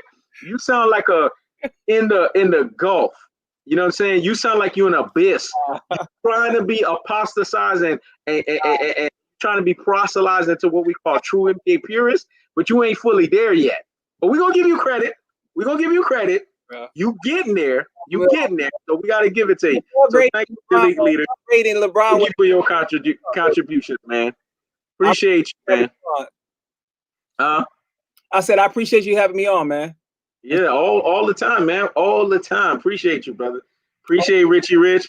Appreciate everyone that showed up and showed out. Make sure y'all go to Lewis Sports Network's channel. Subscribe, comment, like, and share. Make sure y'all go to Jalik Leader's channel. Comment, subscribe, comment, like, and share. Those of you that are new to the platform, hit that subscription button, comment, like, and share. And Richy Rich, make sure y'all keep following this brother, man, because he came in here and he dropped it. Hopefully I answered your question, Jacob Lone Wolf. Hopefully I answered everybody else's question, but that's why I'm picking the Los Angeles Lakers. Not because they're going to win, but because they are the least path of resistance. Anthony L., appreciate the super chat. He said, thank you for letting me speak my mind and be yourself. Be myself as always, man. That's what this platform is all about, man. Making everybody feel welcome. Moneta, appreciate you. Mellow S, appreciate you. Lewis Sports Network, appreciate you.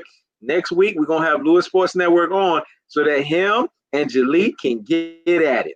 So y'all be easy. Y'all enjoy y'all TGIF Friday. Don't do anything I wouldn't do. Peace. Peace out.